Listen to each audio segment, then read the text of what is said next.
Hey there, Mr. Redder here. Welcome back to another episode of r/Entitled People Stories. Today we have a very special episode for you, a compilation of some of the best Entitled People stories we've read over the past year. So sit back, relax, and enjoy a few hours of the most entitled people you've ever heard of. And by the way, Karen assured me that for every thumbs up this video gets, she won't try to get anyone fired for an entire week.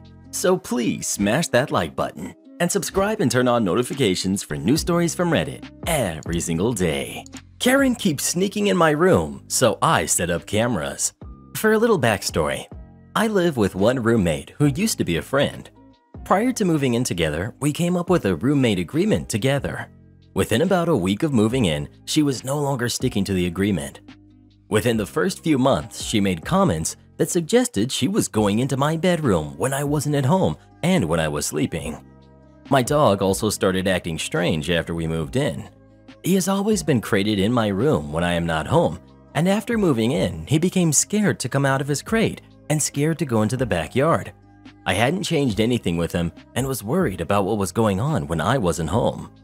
After all this, I set up a camera in my bedroom. It is only active when I'm not home or when I'm sleeping, and it only records when there is motion detected.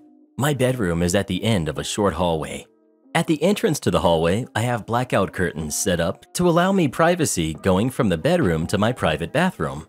My room and bathroom are the only rooms beyond this curtain, so there is no reason for her to be in this area of the home and no reason for the camera to be activated by anything other than my pets. Recently, I posted a video it had captured of my dog while he was being cute. My roommate saw it and became enraged that it is recording audio. I explained to her that it doesn't record anything unless motion is detected, and that if she's not going into my room, she has nothing to worry about. She accused me of trying to record her private conversations. I have no interest in her conversations, just maintaining my privacy in my own room, and more importantly, my dog's safety. Am I the jerk for refusing to take the camera down? Update. I appreciate all of the advice to move out or find a new roommate. Unfortunately, I can't afford to break the lease. I have offered to let her out of the lease, but she refused. As soon as the lease is up, I'm out. Info. A lot of you are upset that I posted the video and made her aware of the camera, so some additional info. She knew about the camera from day one. She assumed it didn't record audio. I assumed it was implied that it did. Neither of us should have assumed. I didn't think twice about the audio because it was not intended to record her conversations or even capable of recording anything more than 10 seconds at a time. But I do get all the concerns and have turned off the audio recording. The new neighbors. Well, I had a heck of a weekend that should have been nice and relaxing. To start, I went to visit my parents this weekend, who are both just yes. My parents live in a fairly expensive and safe public neighborhood that they retired to after a long career life. Nice school in the community, a few community pools, a few trails in the same area. Average homes here are around 1.5 million. But because it's a public community, meaning it has no gate to enter, it picks up crime every few years. Lately, there have been break-ins near the top area of the community. When there is a crime in a normally safe area, this can put some people on edge, reporting everything. My mom got reported for walking the family dog at 7 p.m. on the same loop she does every day at the same time for the past 5 years. A bit on me. I'm 6 feet tall, big beard, bald head, moderately built, and tend to wear button-down shirts when I'm not working. Where my story begins is just outside my parents' place. Since it's a public community, all the streets are public as well. It isn't illegal to park here if you aren't a resident. It's just out of the way of anything but homes, so there isn't really a reason anyone who isn't visiting or living here to park here. I have a brand new Chevy Colorado ZR2, a truck. I parked it literally outside my parents' house and visible from their living room window, which is where we were sitting and talking. I'd say about 45 minutes later, a tow truck pulls up and starts hooking up to the truck. I ran out, yelling at them. Tow truck says they had a call about an illegally parked vehicle. After explaining that it's a public area and it is by no means illegal to park here, I asked for the contact info of the reporting individual. I didn't get much, just a first name. Karen, just for the sake of the story. I asked my parents, and they gave a fair-sized frown like they already knew it had to be her.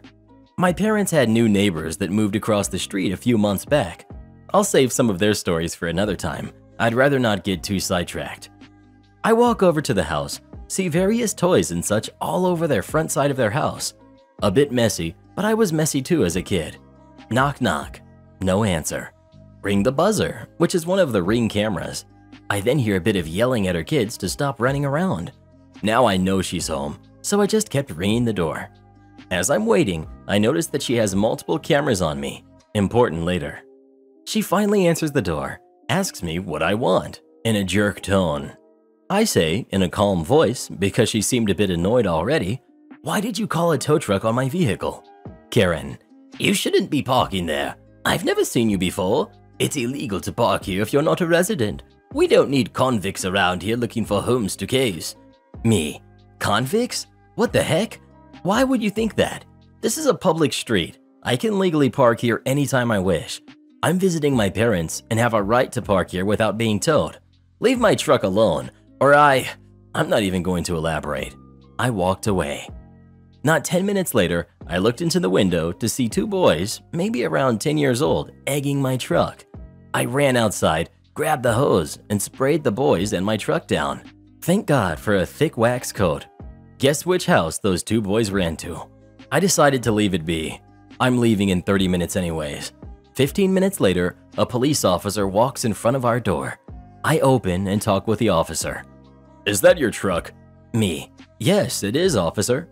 "We received a report that the owner of that truck was driving recklessly in the neighborhood and almost ran over some people.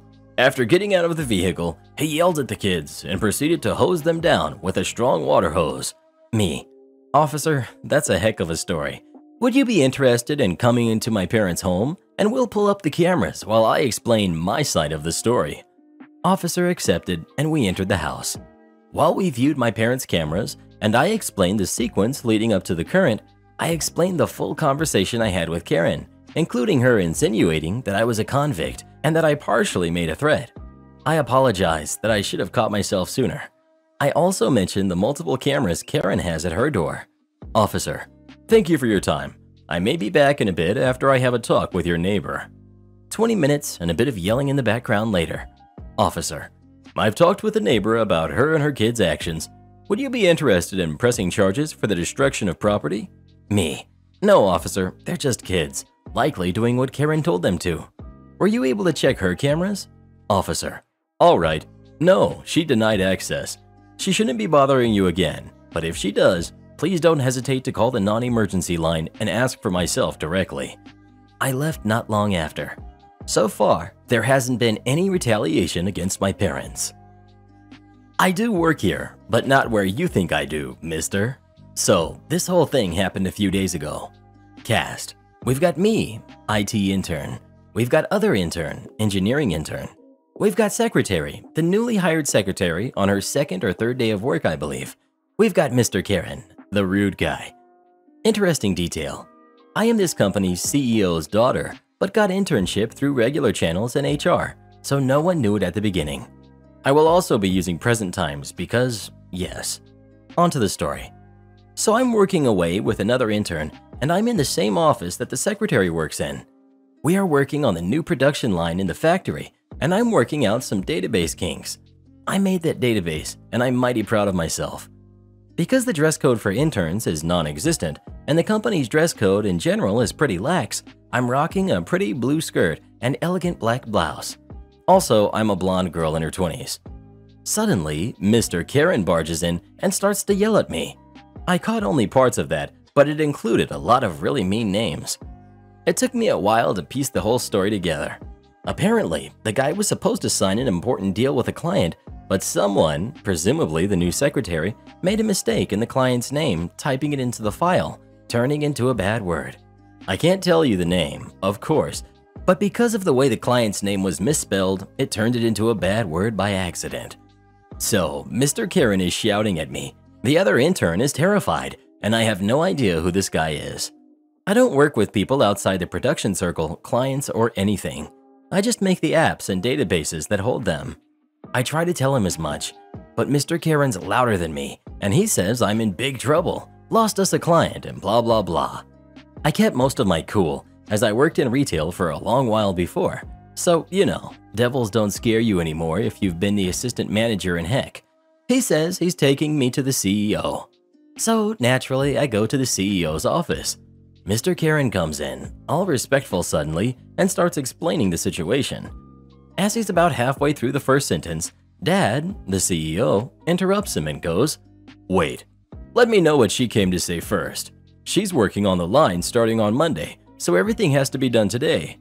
Since I'm already there, I tell Dad about the issue with the system and the fact that we will need to make a reboot that will make 2 other lines stop as well. He schedules the reboot for 1800 the same day and sends me on my merry way. Mr. Karen started to get the picture because he didn't stop me when I went out. I hid in the toilet to write this stuff down for my friends and reported this guy's awful behavior on the way home. It turned out Mr. Karen was supposed to fill those things himself, but he pushed it onto his secretary, and she misspelled the name in the document. Mr. Karen got a warning. Secretary got told to not accept documents from Mr. Karen anymore. He is to fill every single document himself, even those that usually would be secretary's responsibility. And I presume he met the real secretary at some point. I met secretary on Friday while rebooting systems for the new production line. Seems like a really cool person. She's also working the afternoons exclusively at this site, so you can't meet her before 17:30 unless you drive to the metalworking site. She also got a reprimand, tough, as she did misspell a client's name, resulting in a bad word on official papers. So I do work here, but not where Mr. Karen thought I did. P.S. I still have no idea what department or site Mr. Karen is at, but I hope his computer crashes so I can go and fix it. Am I the jerk for canceling my niece's college fund upon discovering what she's been doing to me and my wife for months? My wife and I struggled with infertility for years. We're still trying more options, but we're beginning to lose hope. I have a 16-year-old niece that is like a daughter and a friend to me.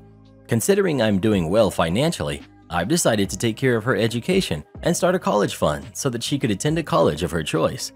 My brother and his wife, my niece's stepmom, are of course aware of that, and they appreciate it very much. They always talk about what a generous, loving uncle I am, unlike my younger brother. I've been dealing with a series of unusual, unexplainable events, like receiving texts at work from someone pretending to be my wife, informing me of some big news, like her being pregnant, or finding mysterious envelopes in my car when I'm at my parents', and the envelopes contained letters from someone also pretending to be my wife, and again telling me she was pregnant. My wife and I had no idea who's been playing us like that, and had many that made our suspect list, including my brother-in-law. Last week, I was visiting my brother's house, and my car was parked in their driveway. I was sitting with my brother and sister-in-law, but my niece left for a few minutes, then returned. I finished my coffee and said goodbye and left. While I was approaching my car, I noticed a sign on the windshield. I took a look, and the sign read, "I'm pregnant," written largely. I was confused because I knew no one from this neighborhood and suspected someone who knew me did it. I called my wife, and she again said this was false news. I took the sign and went back to my brother's house to help figure this out. He said someone must have left it on the wrong car, but I explained it happened before. He just shrugged, but sister-in-law pointed at the sign and said the writing looked similar to my niece's writing style. My brother told her to stop, but I called my niece to come downstairs and asked her.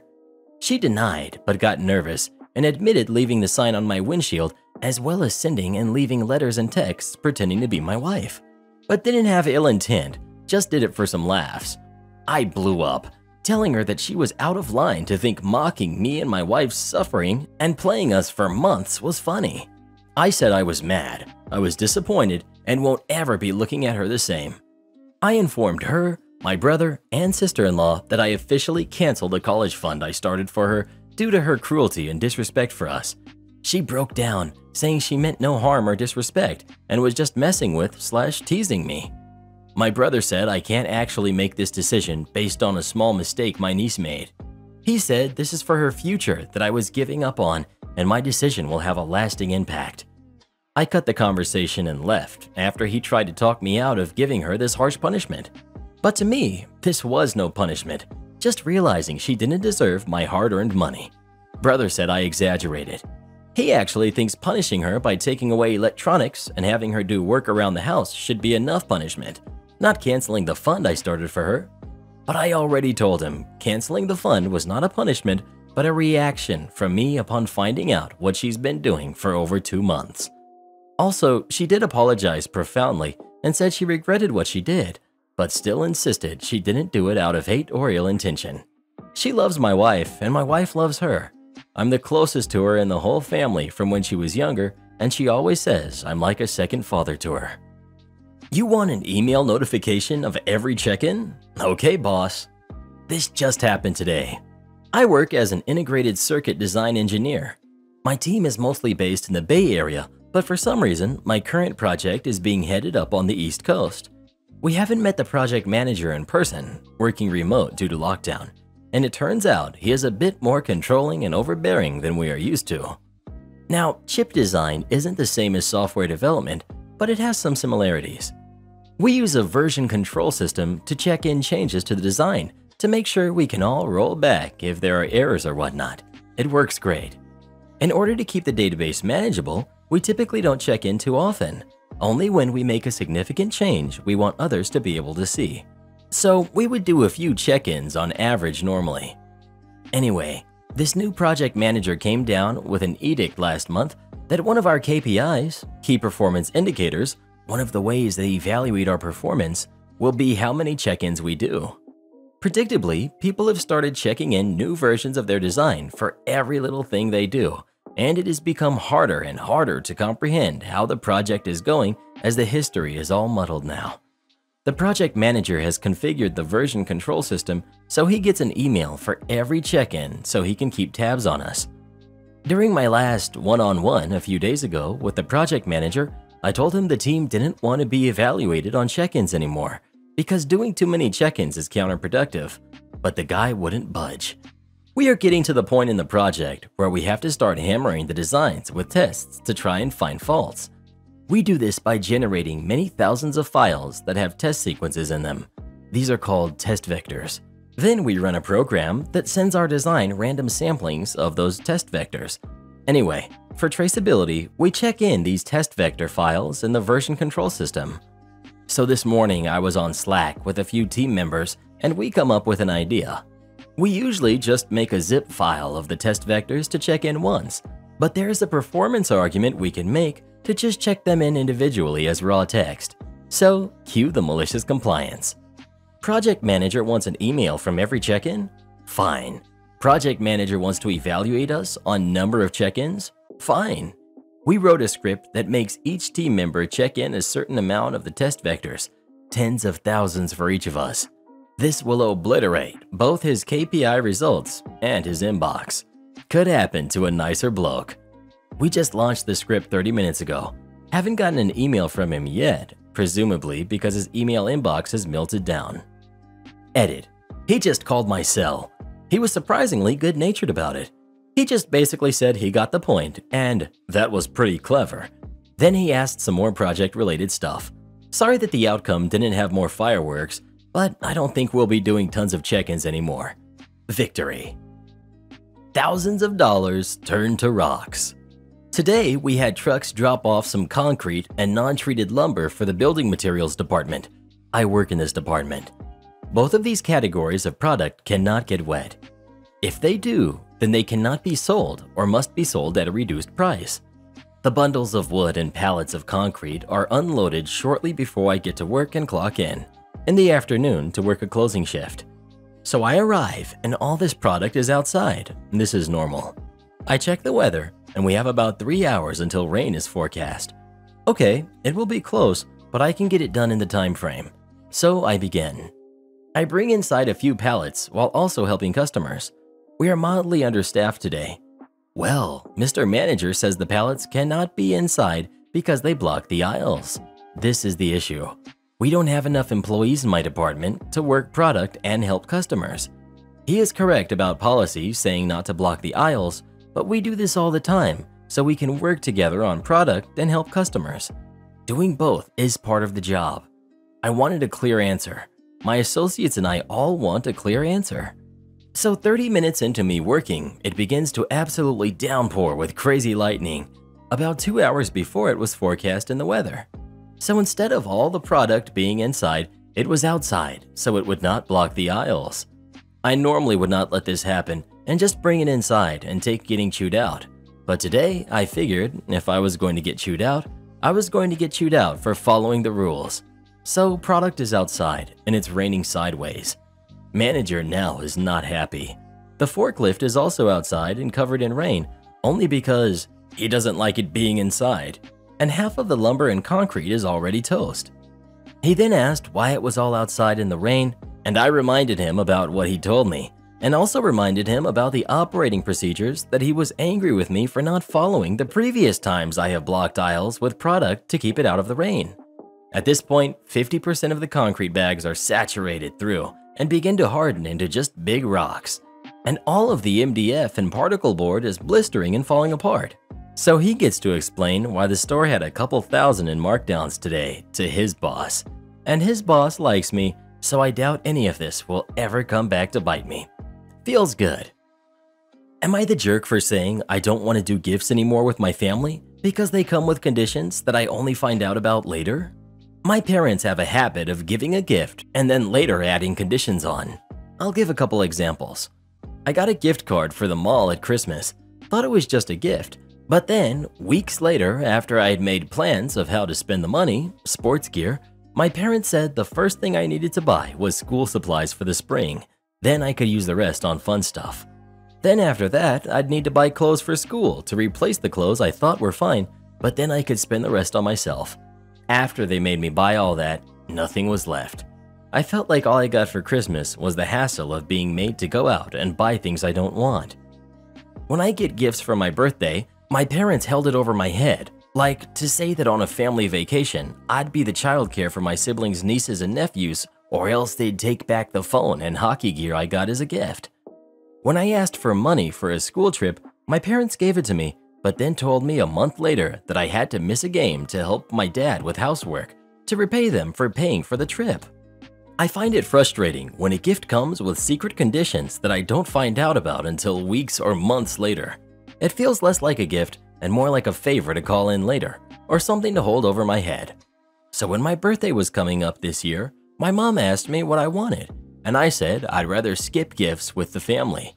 My mom asked me why, and I told her that I think gifts, at least the way our family has done them, are more stressful than nice.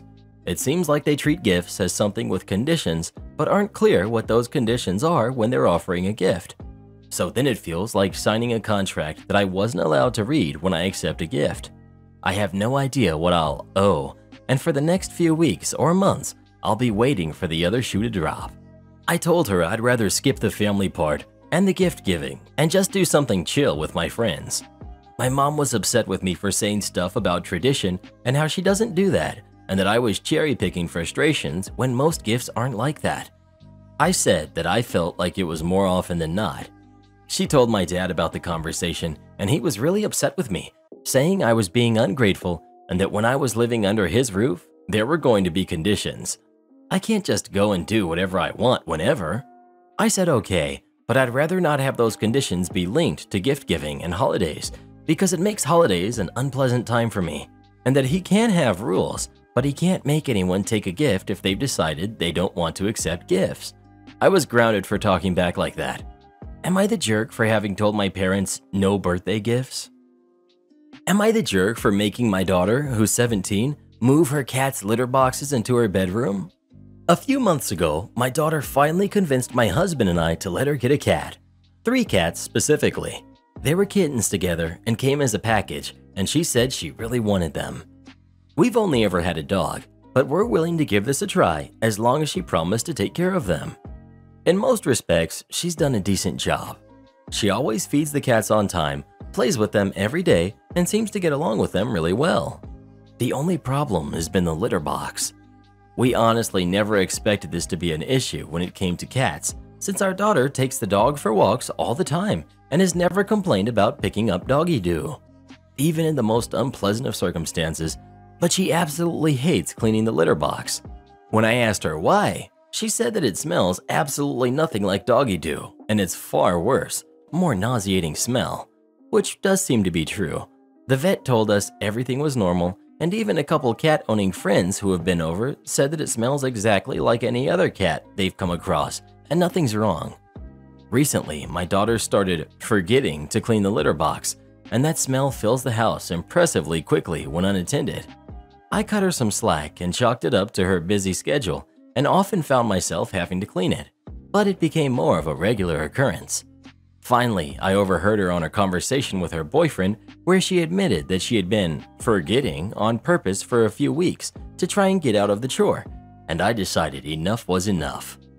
She came home from school the next day to find that all 4 litter boxes had been moved into her bedroom, and I sat her down and had a talk with her about how this was unacceptable and that the consequence would be that the boxes would have to be moved for 1 week to a location where she couldn't just ignore the smell.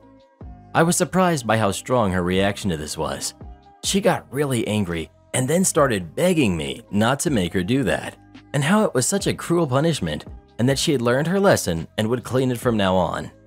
I said that we could move the boxes back out after she proved that she could clean them for a week, but this was how things were going to be for now.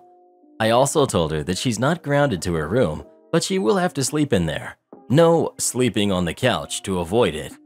She's been not talking to me since I've instituted this and acts like it was horrible of me, but I see it as a fair consequence and learning opportunity. Was that too harsh or appropriate? Am I the jerk? Entitled Mom thinks I should pay her kid for work he didn't do. First off, I am disabled. I'm a one-legged amputee and had a stroke a couple years ago. I've recovered mostly from the stroke, some paralysis in my left arm still, but I can still do most things I did before. I also live alone and am pretty independent. One thing I can't do is mow my yard. I live in a very big lot. The backyard is big enough for a couple more houses to be there, and the front and side are almost as big. I do have a riding mower, but I have a tendency to fall off when I use it. One leg and poor sense of balance, not a great combination.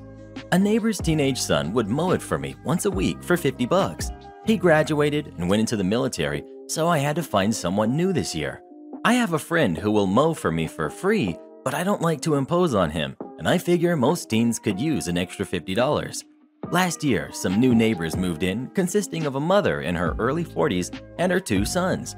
I didn't know about the boy's father, but she apparently had a number of boyfriends who were always coming over and staying overnight. The older son, about 17, was always outside working on an old car he had. I got to talking to him, and he said he was trying to get it running, but couldn't afford all the parts he needed. So I offered him the same deal I had with the other kid. I'd pay him $50 a week for the kid to use my riding mower to mow the yard once a week. He jumped at it. The first couple of weeks went pretty good. I'd go ahead and pay him in advance, and then he mowed the yard. That way, if I had to leave or was napping, he didn't have to wait for his money. The 3rd week he came, he asked if he could use my mower on his yard. His yard is tiny compared to mine. My backyard alone is almost twice the size of his front and back together. I told him to go ahead. I was going to a friend's house and would be back later and paid him. I came back that evening, but it was too dark to really see the yard. The next day, I saw that my yards had not been mowed. I rolled over to his house with its newly trimmed yard and knocked. His mother answered. Now, I've never seen his mother wearing anything but an old terry cloth robe and house shoes. She apparently doesn't work or really do much of anything. I asked for the kid, and she said he had gone somewhere with his friends. I thought that was strange with everything going on. Not surprising though. I've never seen anyone at that house wearing a mask. I wear one anytime I leave the house. Anyway, I didn't see him that day, so my yard didn't get mowed. A couple days later, it rained for a bit, so it was getting pretty tall. A few days later, he came over, wanting to mow. He asked about the pay, and I told him he had never mowed it last week, so I'm not paying him this week. He made some comment about rain, and then about it being so high this time. I told him if he had mowed when he was supposed to, it wouldn't be so tall. He had already been paid for work he didn't do, and I wasn't going to pay him again. As he walked away, I heard him say, "Jerk." Shortly after that, his mom came over in her bathrobe and house shoes. I answered the door, and this was the conversation. Entitled Mom, "You need to pay my son." Me, "I paid him last week for something he didn't do. I'm not paying him again." "But it rained last week. He couldn't mow. You can't blame him for the weather." Me, "It didn't rain until 2 days after he was supposed to mow. He didn't have any trouble mowing your yard." "My yard is not that big. Yours is huge. Me. Which is why I have a riding mower. Well, just pay him and he'll mow it. Me.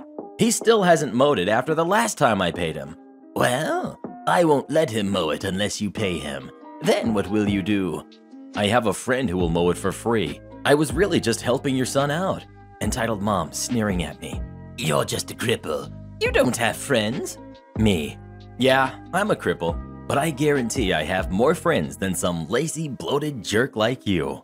Yeah, that really got her mad. You'll be sorry. I know people who will kick your sorry butt. You'll be sorry you spoke to me like that. Me. Thank you. That's definitely loud enough for the microphone to pick up. Now turn around and smile for the camera. I pointed to the security camera mounted on the eave of my house, pointed at the front door. Me. I'm sure the police will enjoy hearing that you just threatened me. You know it's a felony to threaten a vulnerable person. Probably not, but it sounded good. She stuck her hand up in front of my face and took off back to her own house. I heard the door slam. Didn't see her for the rest of the day. My friend came over and mowed the next day, and I saw the kid out by his car watching. That night, he came over and apologized. We had a long talk, and honestly, he's not a bad kid. He's had a tough life. His father left when he was little, and his half-brother, who's 14, lives with his own father and only comes to stay occasionally. His mother doesn't even try to do anything but sleep and go to bars at night and bring home guys. She takes any money he gets. That's why he wanted to get paid. She insisted that he gives her money. He's been trying to get money for the car parts, but she always takes his money. So I offered, instead of paying him in cash, I would just buy him the parts he needs. He loved the idea, and by mowing before noon when she was still asleep, she wouldn't even know he was mowing for me. He wants to move out, but he has nowhere to go. I found out he turns 18 in a couple months, and I've told him he could stay with me then, as long as he obeyed the rules of my house. He's worried about what his mom might do, but I told him she can't do anything once he's 18. Besides, she tends to hide her face and go inside whenever she sees me. He told me she's scared I might take the video to the police, and she's already been in trouble with the law. Besides, I happen to know the owners of that house are selling it, and she'll have to move soon anyway. Funniest part of this is that the camera doesn't even work. The previous owner put it up and didn't take it with them.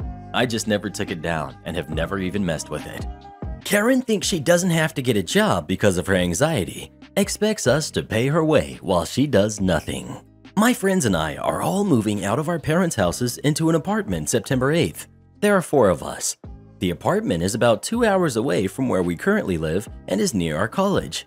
We all agreed to split the cost of rent. This was months ago. We are all 19 to 20, by the way. This is how irritating my friend is.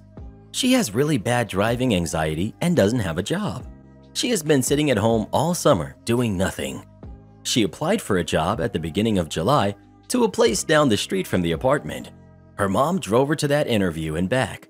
They offered her a position and gave her all the paperwork to fill out and fax it to them. She did that. Orientation was scheduled for July 20th. She called and had the place reschedule it for August 7th because she couldn't find anyone to drive her there, and she said she felt sick. She never went to August orientation and pretty much ghosted the place, so that's out. That would have been perfect for her because all she would have had to do is walk down the sidewalk. It was literally about a 5 to 10 minute walk down the street. This isn't the first job that she's done this to either. It's always the driving anxiety excuse. She has her license and has drove on the freeway many times. The rest of us have jobs. The apartment has a pool and common areas that people hang out at. She thinks she's just going to lounge at the pool all day, meet cute guys, make new friends and all that. She's really excited to move in. That's what she told another roommate. I think she just doesn't want to work. But she needs to though, because that was a part of the deal. You cover your share of rent.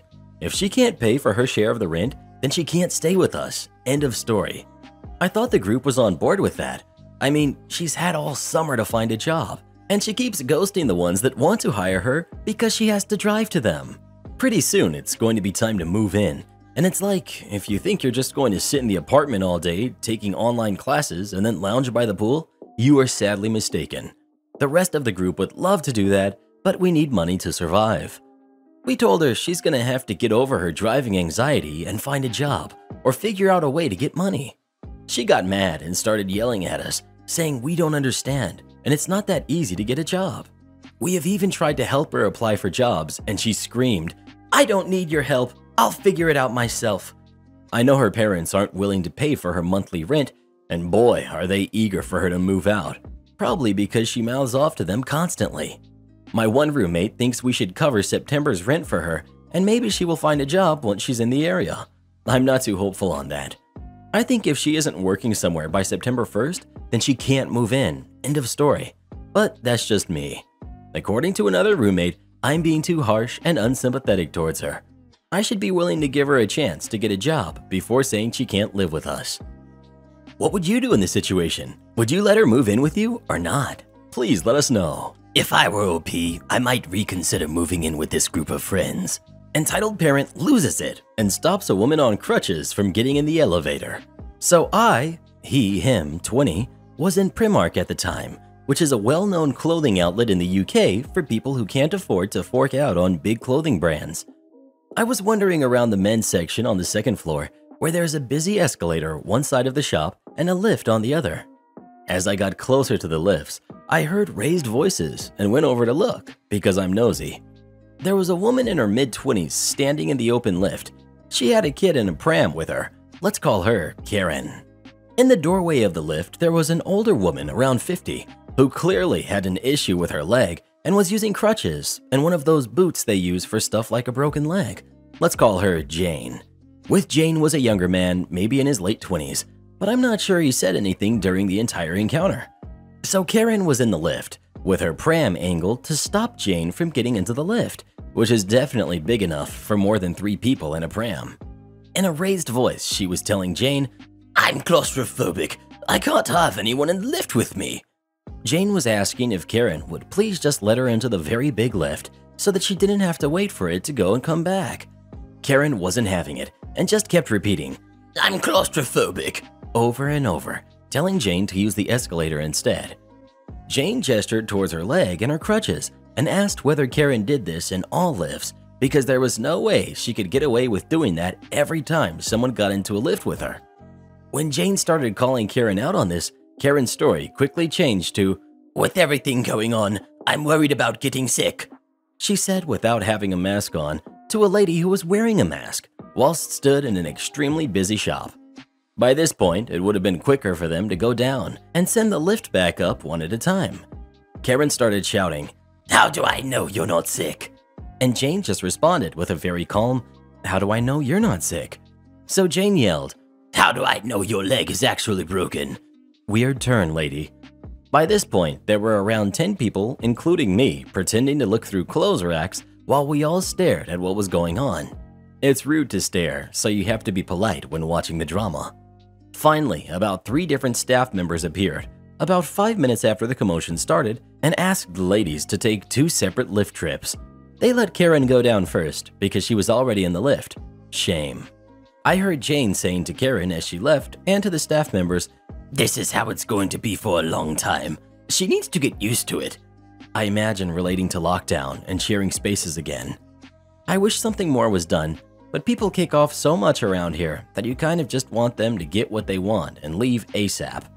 Everyone went back to their shopping after the women were split up, but I remember making eye contact with a maybe 16-year-old boy who was also watching, and we just burst out laughing in the middle of the shop. Did you know night auditors are supposed to know everything that happens in the hotel, even when we aren't here? So I just had a total Karen.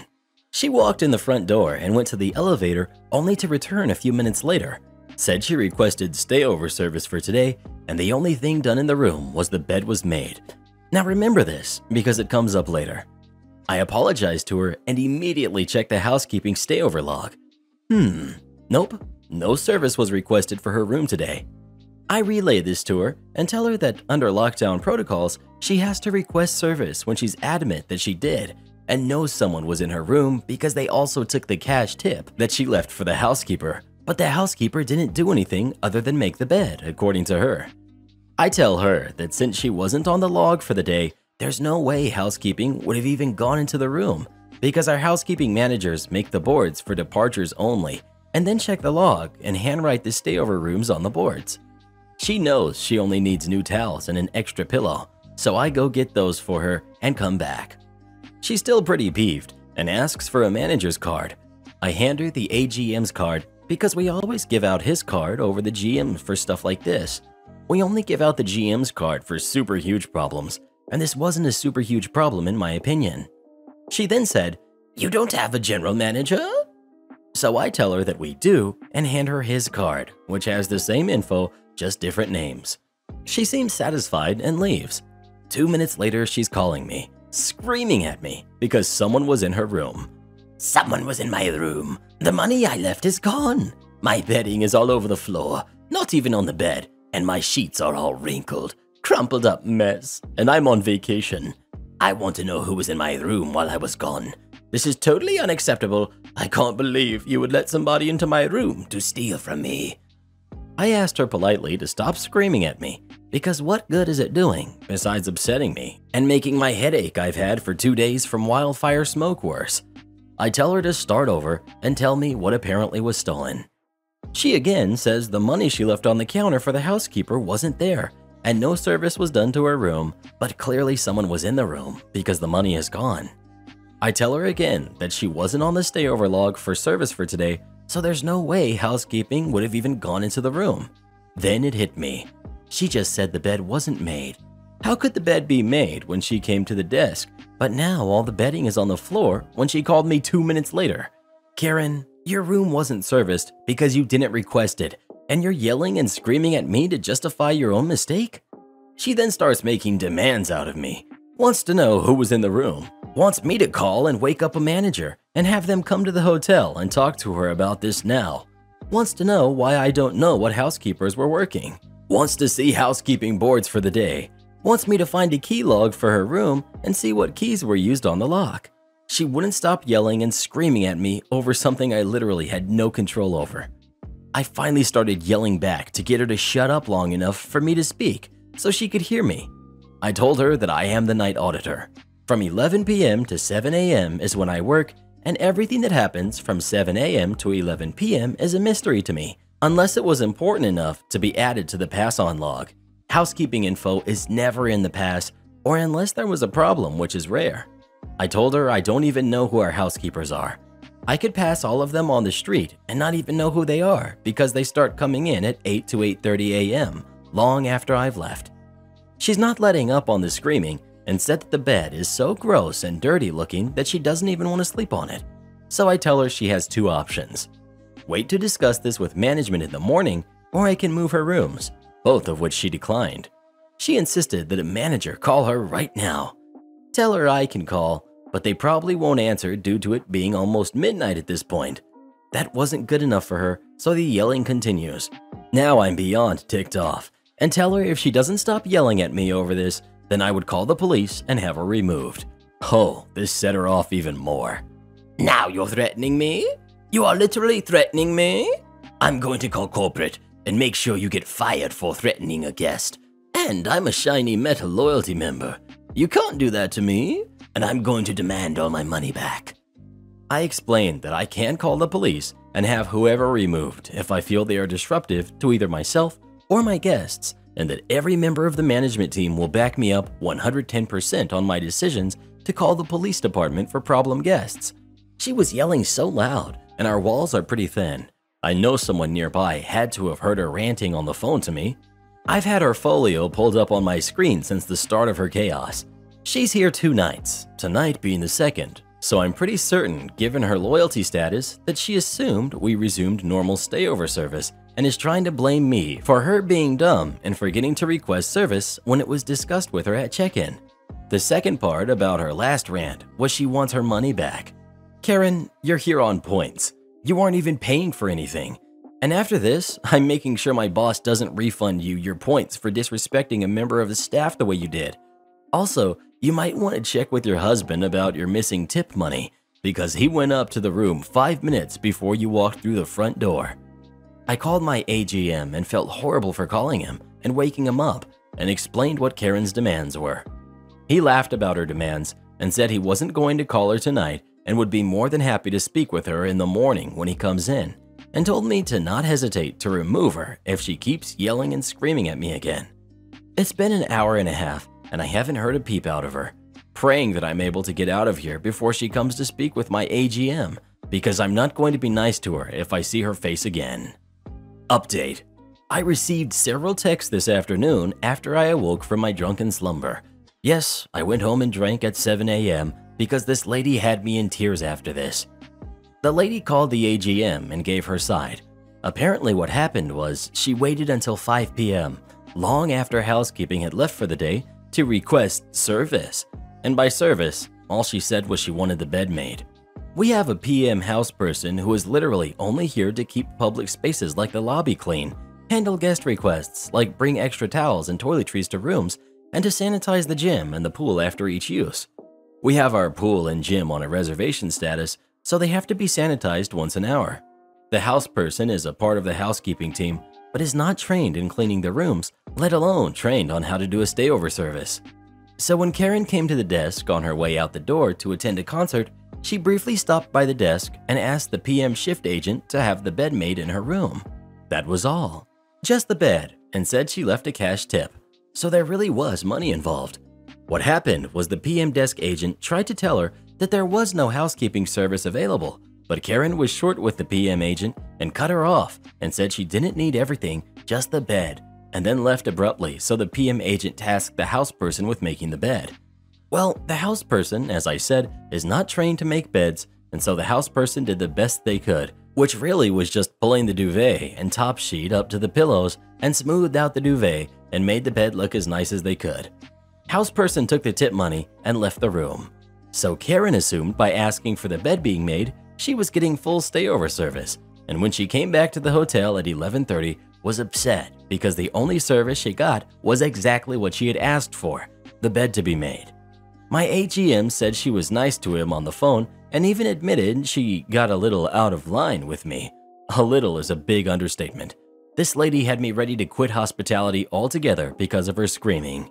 My AGM assured me I did everything correctly, even with the idle threat of calling the police since she was disrespecting me and disobeying my requests for her to speak to me normally. So that's what really went down. Waitstaff, please tell me if my parents are jerks or not.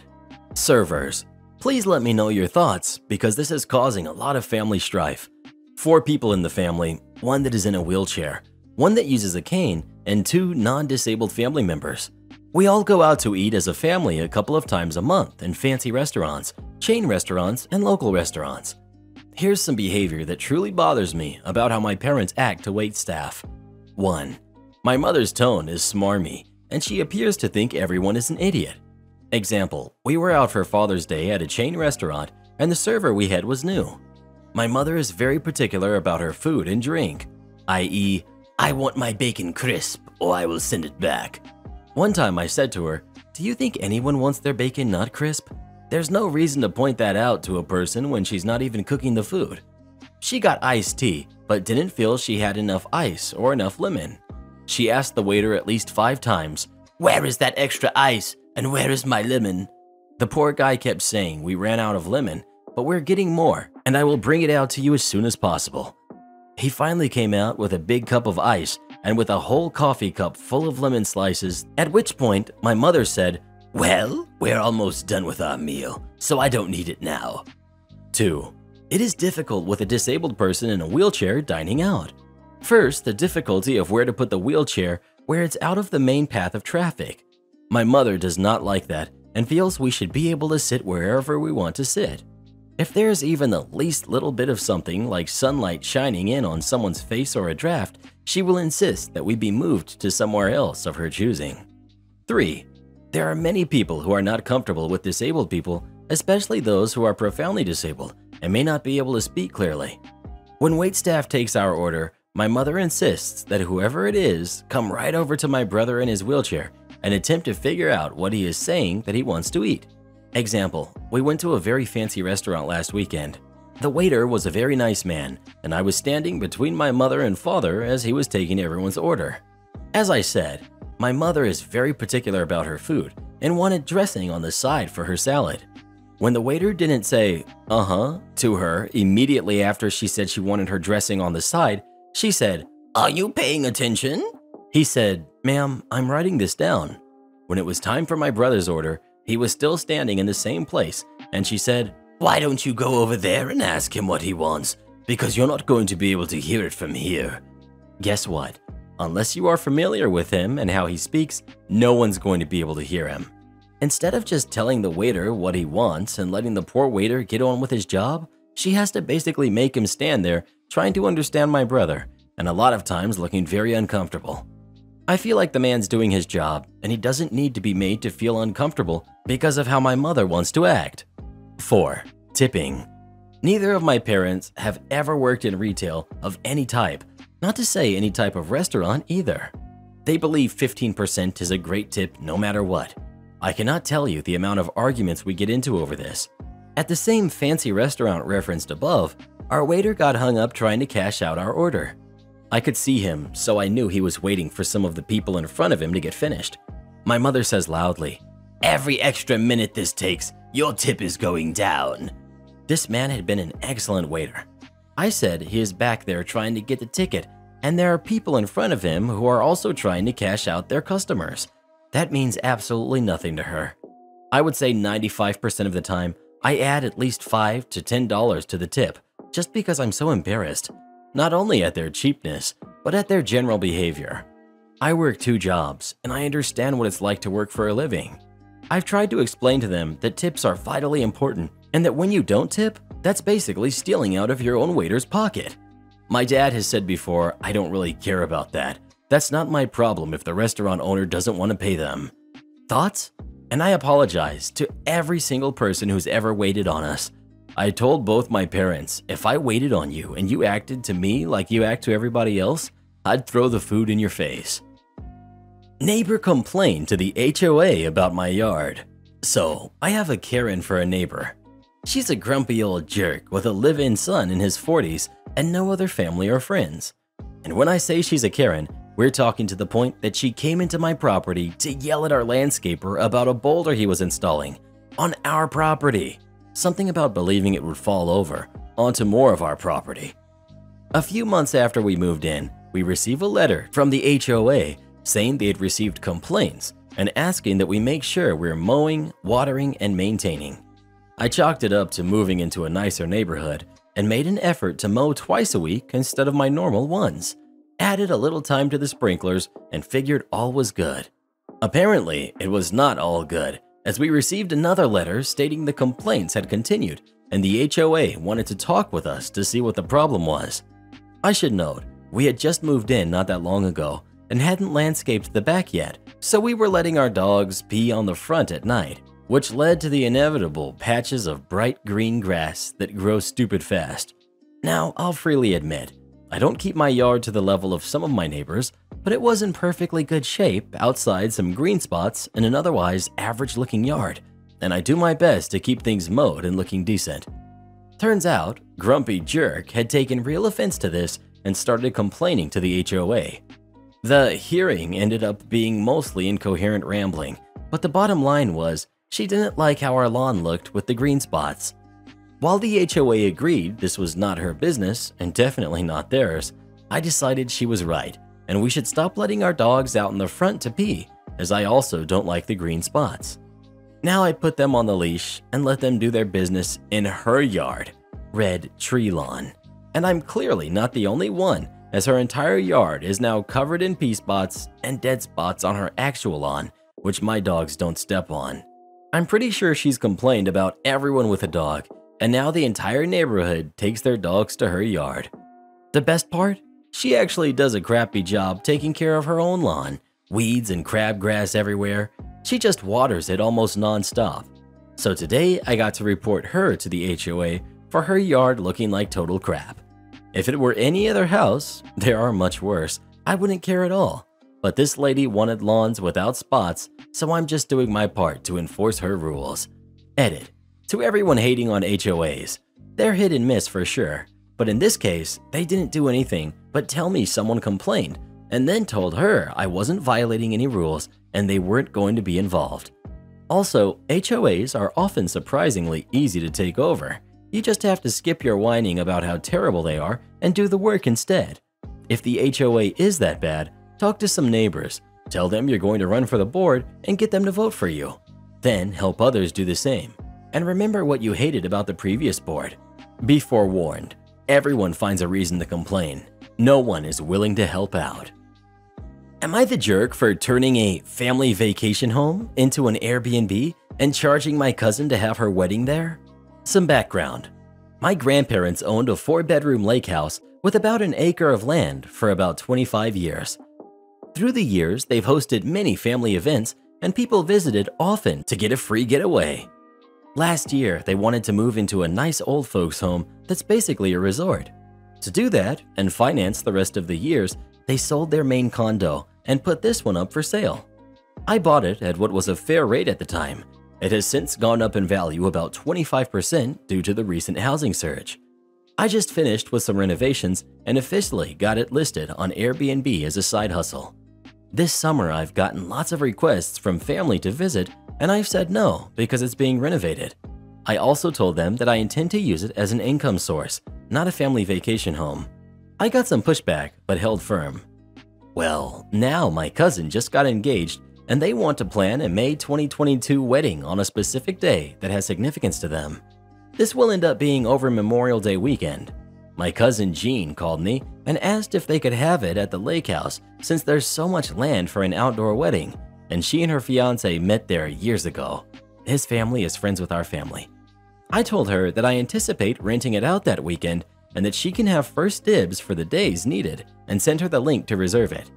She then realized this would run her close to $6,000 plus deposits and service fees, so really like $8,000.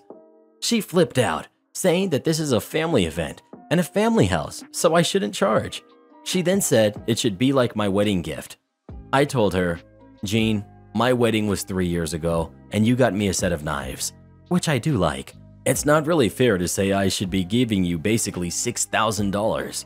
She flipped, called me greedy and a terrible family member, and hung up. Since this, my parents, aunt, and uncle, and one sister all told me that I was being greedy as well. My brother, who helped with the renovations, is on my side 100%, and my grandparents told me they'd love to see a wedding there, but said they sold me the house with no conditions, so they won't pressure me. But I've been getting so much flack from a couple of people in my family. Edit. I'm done responding to comments now due to how many I've gotten, but to answer some common questions. In purchasing it from my grandparents, I made it clear that it would no longer be a family home and that I would be using it for an income stream. They knew this before selling. Jean and I are not close. She's one of 13 cousins on that side of the family. We are 7 years apart and we see each other probably 1 to 2 times a year at most.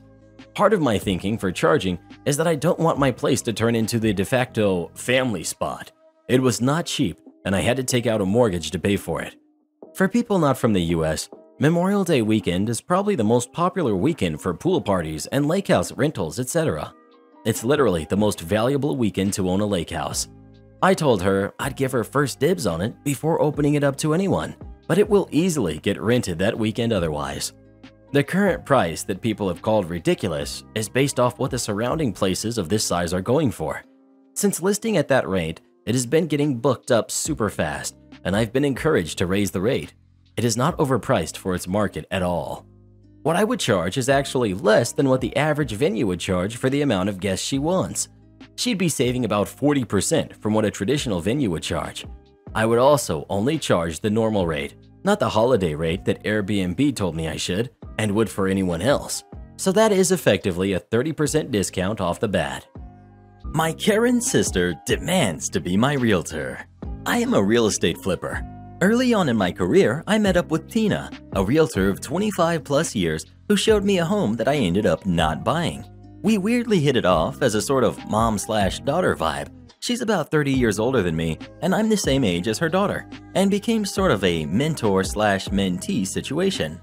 Tina took me under her wing, taught me half of everything I know, found me deals, found me people to buy my fixed-up places, and basically taught me the ropes. She handles situations I'm still learning to handle, like when a foreclosure auction goes wrong. I'm definitely just starting to learn.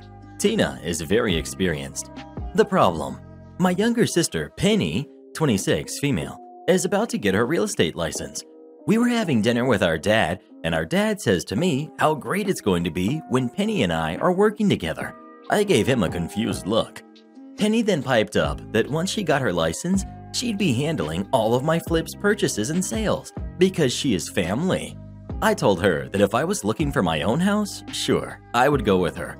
For my flips, I work with Tina exclusively because Tina had connections that I did not, such as discount flooring and other such things, and Tina got me a lot of business and sales. Cutting Tina out would basically remove at least 1/3 of my sales and end my discounts at a lot of places as friend of Tina, and I'm not willing to do that, especially in these kinds of times. Also, Tina will stop giving me real estate tips for good flip properties if she's not my realtor. Imagine how rude it would be for me to get a tip from her and then use my sister to buy the property. My sister and dad are now upset with me, and no amount of explaining can make them understand that this is a business decision, and I simply can't afford to burn this bridge. I told Tina what was going on, and Tina so very graciously offered to help mentor Penny, like she has been with me, and Penny was having none of it. Penny is so offended that I would continue to give my business to someone outside the family.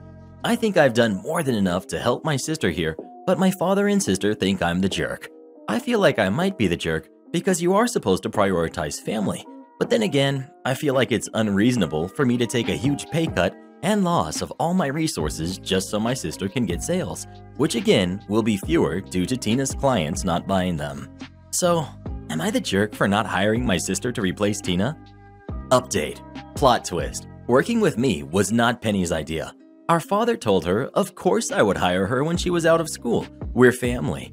Penny is a little bit naive and a little bit airheaded is the nicest word I can come up with here. I'm sorry, I love my sister, I promise. It's 1000% plausible to me that she simply just believed my father without coming to me about it. Penny then felt like I reneged on the deal to employ her when she brought it up so casually when we had dinner, as in her mind it was settled and done. She apologized, and we are both annoyed at our father, who caused this communication mess. I plan to talk with him when I'm less salty about it. Penny has said she's sorry for turning down the mentorship idea. I hadn't told Tina because I was hoping Penny would reconsider Tina's offer, and that she only said no because she was angry with me in the moment for breaking my word, but realized I had never given it in the first place, and it was all our father. I'm going to cautiously link Penny and Tina up, but I'm giving Tina a warning about Penny's potential behavior and a complete okay to cut things off if my sister behaves unacceptably. To the person that asked if my father had funded my business, no, but my late mother did. She left me and my sister a significant 25% each part of her assets, which was in the mid-6 figures for both of us. My dad got the rest, but he has plenty of his own already. He used to love helping us out before Mom passed, but stopped entirely when we received the inheritance from Mom because he said we didn't need any more help, which, fair enough. I've done well with my business. Penny has been smart with her share and invests in the stock market. Our dad has taught her. To everyone calling me an evil flipper, I specialize in foreclosures and homes nobody wants. Homes that can't even get renters. Homes you can't even get financing for because they're so bad. I fix them up and make them habitable homes again, when previously they are not fit for human living. If that's evil, okay. I've evilly expanded the amount of available housing. Karen demands to move in with me and bring her 3 kids with her. I, 23 female, and my husband, 26 male, recently got married, and we just moved into our first apartment, which is a 2-bedroom, 1-bath. The second room will be my husband's game room. We just finished moving in, and we furnished the place, and obviously my family helped us move in, and for that I made them dinner in my new place. While we were having dinner, my sister, who's 33, asked if she could live in my second bedroom with her 3 kids. I told her no, because this is mine and my husband's first place together, and we wanted to be able to live alone. She got so upset and started to yell at me, telling me that I'm selfish, and how could I leave her and her kids to sleep on the streets. She lives with my parents, where her and her kids have their own rooms, and I told her she needed to leave and that she would not disrespect me in my own home. My parents told me that I need to help my family. My parents don't want my sister to live in their home any longer because she is messy and doesn't offer any help or even clean up after her own kids. My parents expected me to just say yes and allow my sister and her 3 kids to live in our second bedroom. I've recently been getting texts from my family saying that I need to step up and be the bigger person. So, am I the jerk? He gets exactly what he asked for. This happened when I, female, 20 at the time, was a junior in college. Here's some context. I had taken a long weekend trip to Florida with a friend of mine to visit her brother and go to the Universal Studios Fright Night Halloween event, which was awesome by the way. We had an amazing trip and we were on the plane about to head home. This was only my second time ever with air travel. We didn't have much when I was growing up, so vacations were not a regular thing, and the ones we took were low-key. So there I was, just excited to be flying in my coach seat, waiting to take off. And we kept waiting. It became clear that there was a problem with the plane when the flight attendants started calling various passengers to exit to be placed on different flights, so they'd make their necessary connections. Eventually, after around 40 minutes, it was just my friend and I, plus around 6 other people. And then it was our turn to leave the plane.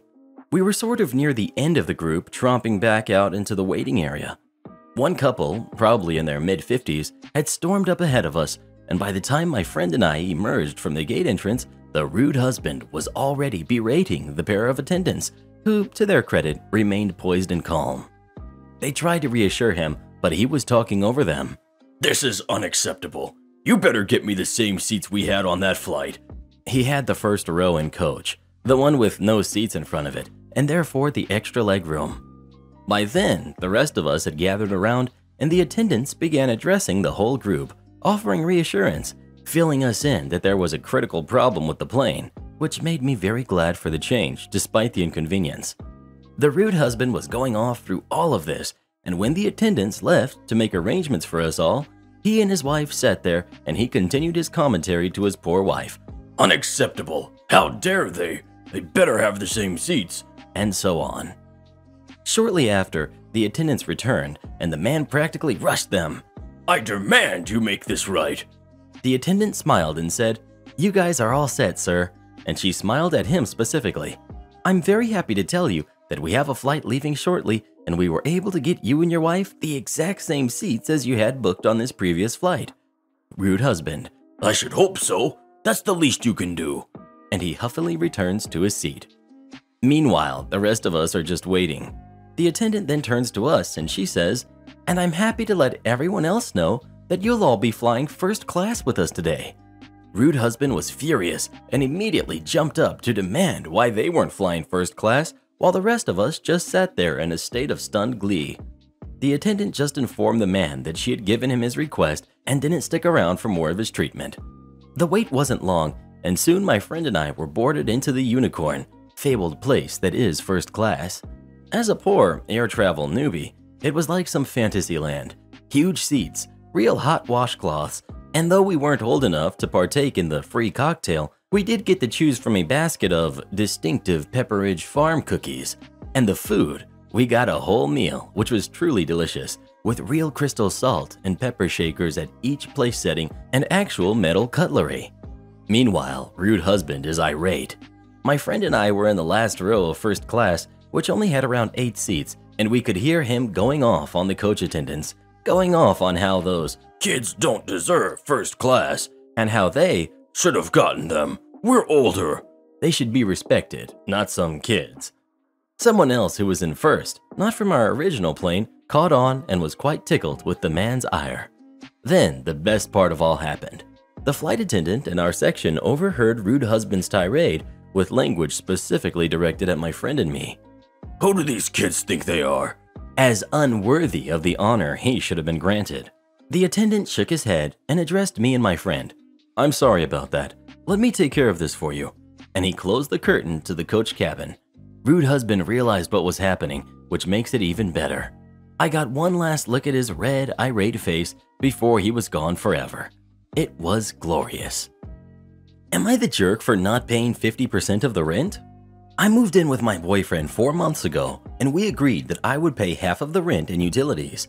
I am not on the lease, and the utilities are in my boyfriend's name. We have a 2-bedroom apartment, the second bedroom used as a combo home office for me and music studio for him. Then, 3 weeks ago, his brother moved in. I came home from a weekend trip with my sister and found him there. No discussion beforehand. I was upset. My boyfriend swore it was only for a week at most, until his brother moved in with a friend. So he spent a week on the couch in the living room. Well, to no one's surprise, that didn't happen. The friend decided he didn't want the brother to move in. Given that the brother doesn't work, doesn't clean up after himself, and is a general jerk, even my boyfriend admits this about his brother, I can't say that I blame the friend. My boyfriend says he can't kick his brother out when he has no place to go, and begged me to give him a couple of months. I had started packing my things. I reluctantly agreed, and boyfriend ends up moving my desk into the living room where I have no privacy while I work, and his music stuff into a corner of the bedroom where we are basically tripping over it, so his brother can have a bedroom. I told boyfriend he has 2 months to get his brother out or I would move out. It gets to the time of the month for me to send money to my boyfriend for bills. I send him 25% of the rent and 33% of the utilities instead of 50% for both. Boyfriend is upset, saying that is not what we agreed on. I told him I also didn't agree to live with his brother, and I'm paying what I feel is fair given that. My thinking is that every apartment I have shared, you pay rent by bedroom and utilities by person. Boyfriend starts freaking out, saying that he can't afford that and that I agreed to his brother staying. I told him that I agreed to not move out. I did not agree to financially support his brother. He told me that I can't just change our agreement, and I pointed out that he had when he added a third person to the apartment. Boyfriend insists he doesn't have enough money to pay that much. He is short on money, and his old roommate moving out is one of the big reasons I moved in. Boyfriend says that he will end up having to not pay something and that it will hurt his credit, which he's been working on rebuilding. He tells me that he is already short because he's having to spend more money on groceries with his brother there. I flatly refuse to pay for more groceries. I am refusing to budge. Boyfriend insists that I'm trying to hurt him financially because I'm angry with him and being petty. I am angry, and I know that I can make bad decisions when I'm mad. However, thinking about it, I don't think I should have to support his brother. Living with 2 other people should cost less than living with 1 other person. However, I am doubting my own judgment. Am I being petty out of anger? Am I the jerk for not paying 50% of the rent? You want every request to go through you? Okay. I work in a law firm, and my job is to prepare legal documents for our clients. We have one client who recently hired an expat to work as its new general manager, whom we shall call Mr. Know-It-All. We never had problems with the logistics with this client before he came along. His first order of business was to email us the following. Dear law firm, as the new general manager of client, I want all the legal documents being requested by our employees to go through me first. I know it is not the standard procedure in our company to copy furnish me when they email you, but do BCC me for every request they send you. All legal documents will now only be made or reviewed upon my approval. We initially complied with his instructions, but it takes days before he gave his approval. Now, I have been working with this client for over 5 years, and I know what documents are time sensitive. So I drafted the urgent documents and BCC'd him with a note that states, "Kindly secure Mr. Know-It-All's approval prior to the execution of this document." After doing this with some of the requests, I received an email from Mr. Know-It-All which states, Hey, could be any person too. Didn't I tell you that all requests should go through me? No matter how small or urgent it is, I want you to ask for my approval. No exceptions. Please do use the final document I sent you. I don't care about the legal parlance of your country. I want it worded my way. Also, I want all the emails sent by our employees to you printed and handed to me, including those made prior to my employment in the company. Now on to the malicious compliance. What Mr. Know-It-All doesn't know is that contracts must be worded in conjunction with our laws. Authorization must contain words that use specific words required by the government agency you are dealing with, and so on. We also bill our clients per page regardless of what it is. We consider it billable. I followed his instructions to the letter. You want every request, even if it's urgent, to go through you? Sure. You want contracts worded your way? Sure. You want authorization worded your way also? Sure. You want all the emails printed? Sure. The results? Contracts that are up for renegotiation and renewal were late or get rejected by the other party due to Mr. Know-It-All's wording, and it cost the client some money. Some government agencies didn't honor some of the letter of authorization, which also cost the client some money. Printed emails also cost the client money. But one particular email I received a few minutes before I got home was worth the malicious compliance. Dear could be any person too. We would like to request for the attached documents to be made. This will be used for Mr. Know-It-All's working visa. We weren't able to apply for his visa due to the lockdown. We only have until tomorrow to submit the documents. Knowing Mr. Know-It-All wouldn't reply to emails I sent him until at least a day after, I requested for his approval the next day. They ended up submitting the documents late, and Mr. Know-It-All got fined for it, but not enough for deportation. The client racked up a hefty bill for 1 month, but Mr. Know-It-All toned down after that. We can't share a driveway anymore? Fine, enjoy your tiny driveway. When my significant other and I moved into our house some 20 years ago, our neighbors on one side were an elderly husband and wife who we got along with very well. Our two houses shared a driveway that ran from the street to the alley behind the houses, and we each had our own parking area in the back. The driveway was set up so that about 2 feet of it was on our property, with the rest on the neighbor's property. The driveway was right up against the neighbor's house and about 8 feet from ours. We all made it a point to not park in the driveway so that we didn't block each other's way and had no problems for 15 years. Sadly, the sweet neighbors passed about 5 years or so ago, and their house was bought by Mike, a man who regularly bought old houses to rent or resell and who clearly didn't care about anything except profit. The first time that we ever met Mike was right after a car had hit our house. The driver had a stroke and lost control of his car while driving down our street.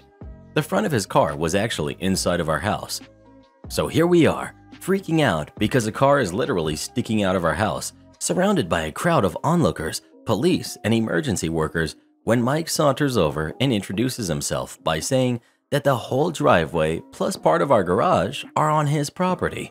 We tell him that he's wrong, but that this is not the time to discuss it and we'll get back to him later.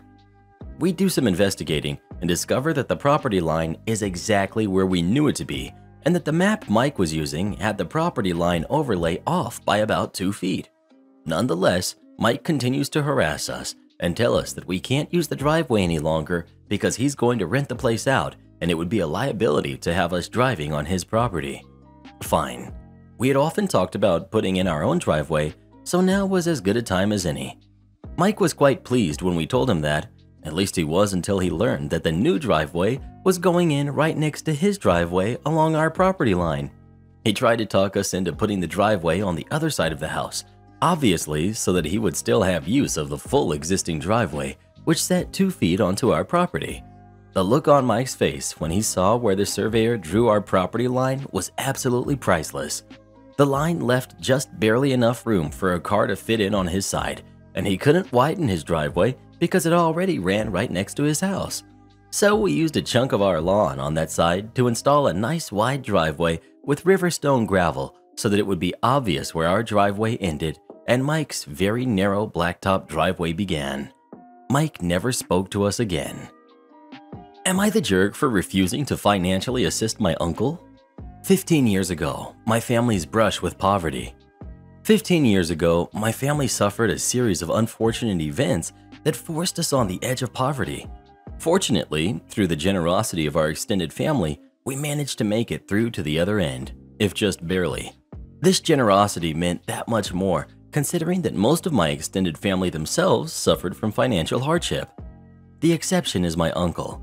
At the time, he was several years into his career as an engineer at one of the top engineering firms, and yet entirely ignored my family's plight. While my family struggled, Jeff was flaunting his 6-figure BMW, which is his right, of course, though I'd be lying if I said I didn't feel some resentment, but I understand that this resentment stemmed from a place of entitlement. Today, my uncle's bid for financial assistance. Fast forward 15 years, and fortunately, my family are in a much better place. I've since graduated almost a decade into my career, and I'm in the fortuitous position of being able to ensure that my family never has to worry about money ever again. In those same 15 years, my uncle has founded his own engineering firm and was wildly successful until lockdown forced his business into involuntary administration. The situation is now dire enough that several months ago, my uncle began asking the extended family for financial assistance. But what he needed was beyond what the extended family could provide, though the extended family did do the best that they could. I've thus far kept silent. Unfortunately, that silence has not gone by unnoticed. Am I the jerk? My uncle called me earlier today asking for a $10,000 loan to keep his son enrolled in his son's private school. He tried to sell me some sob story about how disruptive it would be to my cousin's development if he would be forced to change the schools in this pivotal development period. Frankly, I don't see how any of that is my problem. Had my uncle supported my family when we asked him for it, I would have gone to the moon and back for him, as I have done for other members of my extended family that did help my family. But he didn't, so why should I? Am I the jerk? The parking ticket. A little backstory. We have a doctor who has been staying at our hotel for many months, and she has been a pain in the butt since the beginning. She wanted fresh out-of-the-box towels to keep, parks wherever she wants, including in handicap parking, basically treats us like her own personal servants who must greet her only as doctor, pick the fuzzies from the towels, open this, store this, etc. Well, one day I go into work and I read in a previous shift report how doctor got a parking ticket for parking in a handicap parking. Big shock. As I finish reading and I open all of the apps I need to start my shift, the phone rings and the caller ID says it's the doctor, but on the other end is my coworker. In utter confusion, I say, auditor? She proceeds to say, yeah, it's me. The doctor found me in the hospital and told me about her ticket. I can hear the annoyance in her voice, so I cut it short with, I'm really sorry, auditor. There's nothing I can do for her, but how are you? After the chit-chat, we hung up and I went about my business. 10 minutes later, another call from the doctor. At this point, it's slightly annoying, but whatever. So she tells me about her ticket, and I say, ma'am, I really am sorry, but what would you like us to do about it? She demands to know what guests come in after 11.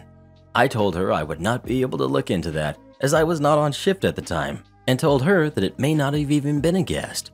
Ma'am, the police do patrol the area at night, and we are across from a busy complex. Again, she demanded, and again I told her that is not something I could assist her with. She asked if the manager was in, and I said yes, but she may be getting ready to leave as she has been out sick for a few days prior, which she already knew. The doctor returns just as I had walked the manager out, so she witnesses this exchange from her car.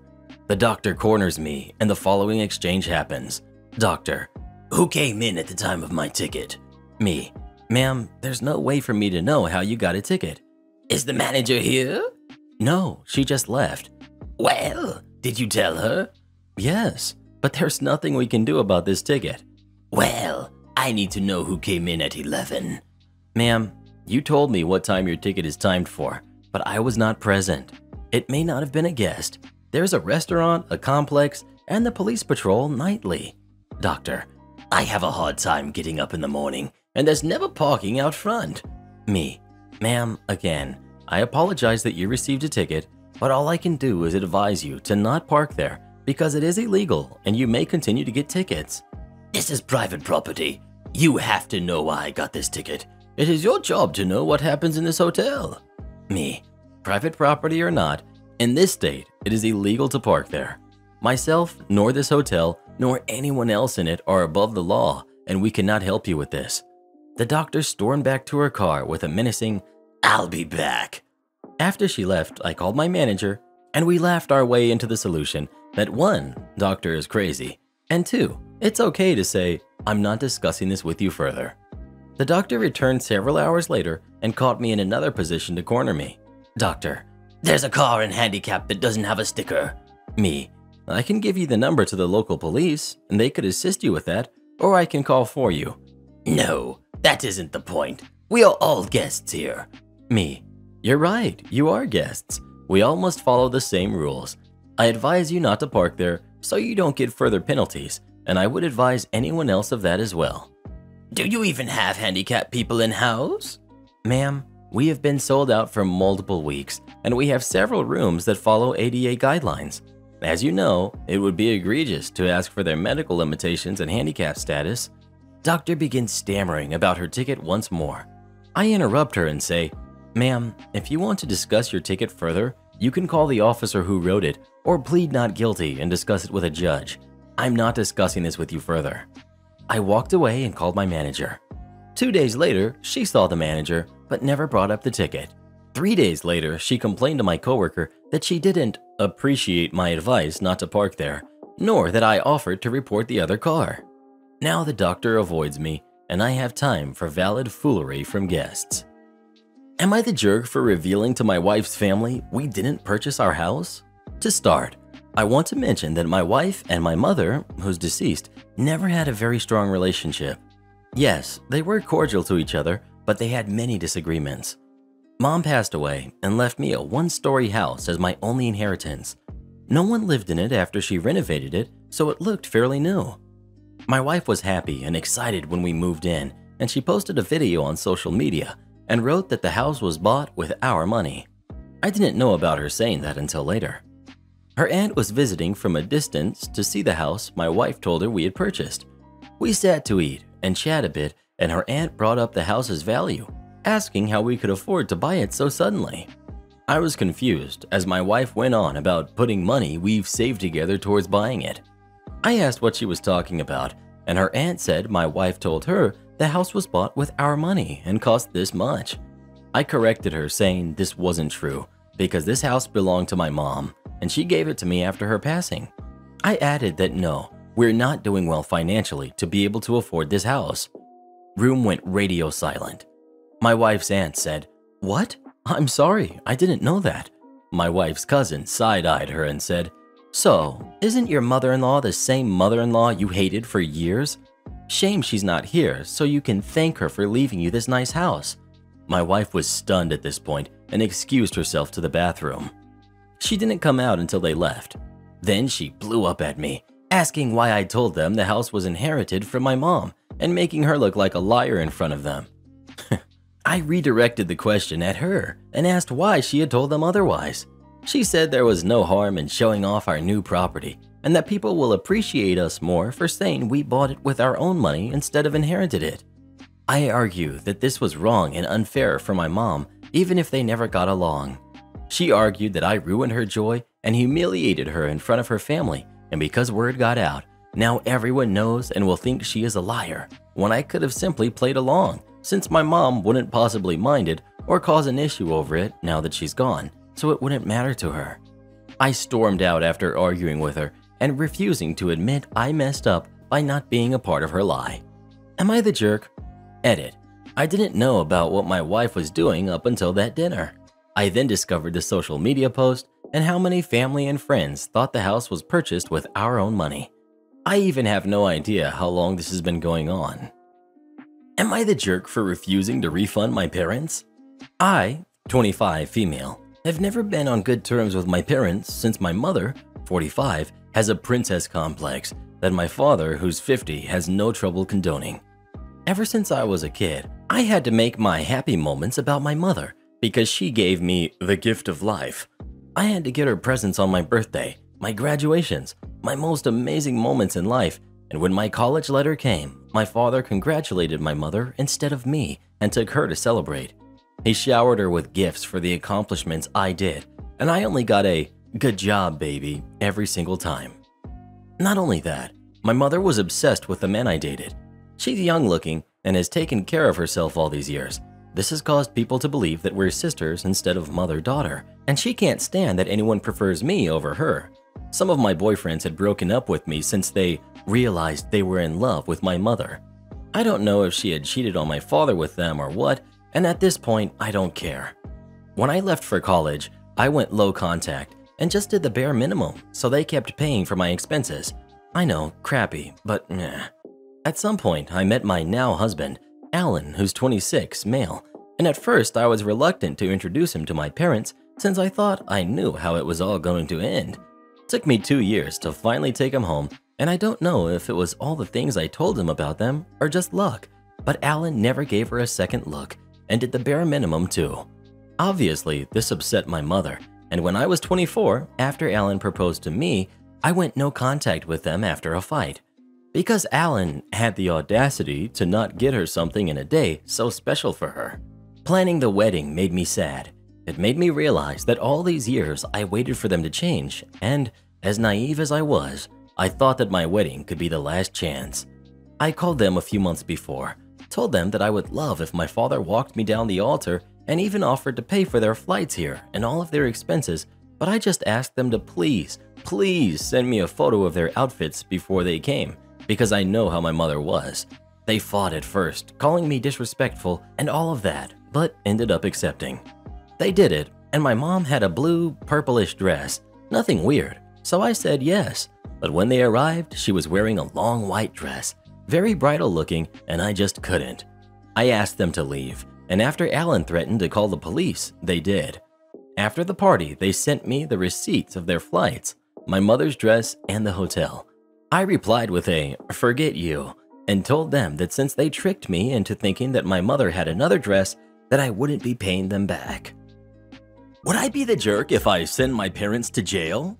I'm 29, female, and my parents have always been in financial trouble, something that I've never been able to understand because they both have a really generous salary, more than 3 times of mine.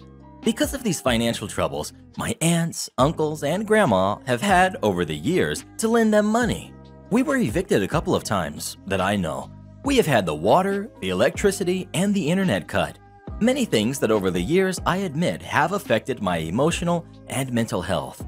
All of this has made my relationship with my parents very difficult over the years, more when they would take advantage of me, making me pay for many things with the money that I earned working during holidays to pay for college, or making me call my grandma to ask her for money. All of it, while my mom used to spend money whenever she could on purses or jewelry. In the moment, I became an adult because they started to sign on the bills under my name without my permission, mostly because their credit was so bad that the companies wouldn't allow them to sign with their own names. When I figured it out, I asked them to stop, but they just lied about it, and I just let it go because I couldn't deal with it.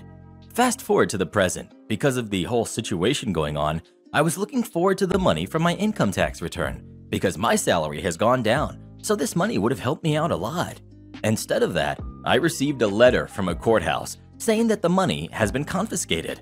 I immediately phoned my mom, and she said that she didn't know anything about it, but she will fix it. Since I don't trust her at all, I called the court myself, and they explained to me that during the last year, there's been a process against me by a company I owe money from unpaid bills. All the papers had been sent to my parents, and they had signed and taken them. The debt was not paid with the money from my tax income, so part of my salary from now on will be confiscated too until it is fully paid. So my parents stole my identity to contract a bill under my name, didn't pay for it, and when the company claimed that debt through lawyers and a judge, they kept all the papers from me, which is also illegal, apparently waiting for all of it to be fixed by itself. My mother said that it was her right to put it under my name because I am her daughter, and it is my duty to help with the family burdens. Since then, and after really nasty words from her side and my sisters, who says that I'm ungrateful and selfish, I haven't spoken to them, and I am in the middle of everything going on right now, with my salary already low, paying for a debt that is not mine. My friends and boyfriend say that I should talk with the police and stop all of this, otherwise they'll keep doing it, and I'm afraid they will. So, would I be the jerk if I speak to the court, even if it means that my parents, who are 70 and 63, could go to jail? Edit. Answers to some questions here. I am neither from USA nor from UK. I'm from another European country. But anyway, some of the advice that you've given me also applies here. I contacted the credit companies, Equifax, Experian, some time ago, and for the moment, the only debt that appears is another one from my parents, 4 years old. In my country, they expire when they are 6, so I'm not really worried about this one. I am worried about the other ones that I don't know about. That's why I gave my mom an ultimatum before going NC and told her that I wanted her to give me a list of the things she had contracted under my name and a signed document where she says she is going to pay for them or I will contact a lawyer. That's when she said all the duty/right thing and basically said I was bluffing. Since then, I've been thinking about what to do because even if they have done all of this, they're still my parents, and I've always hoped that they would change and everything would be better. Also, it's really difficult to get rid of the feeling that I'm being selfish, as I've been told. I'm gonna try to make it through a lawyer, through a civil demand, so they don't go to jail, which they could. In my country, identity theft is up to 3 years of prison, and here you go if you get more than 2, even if you don't have a prior record. To those asking how do they spend money, I don't know. I truly have no idea. I think they just live above their means. Karen expects me to pay her college tuition in full. My parents paid for my degree out of college, which I was happy about. It cost $37,000.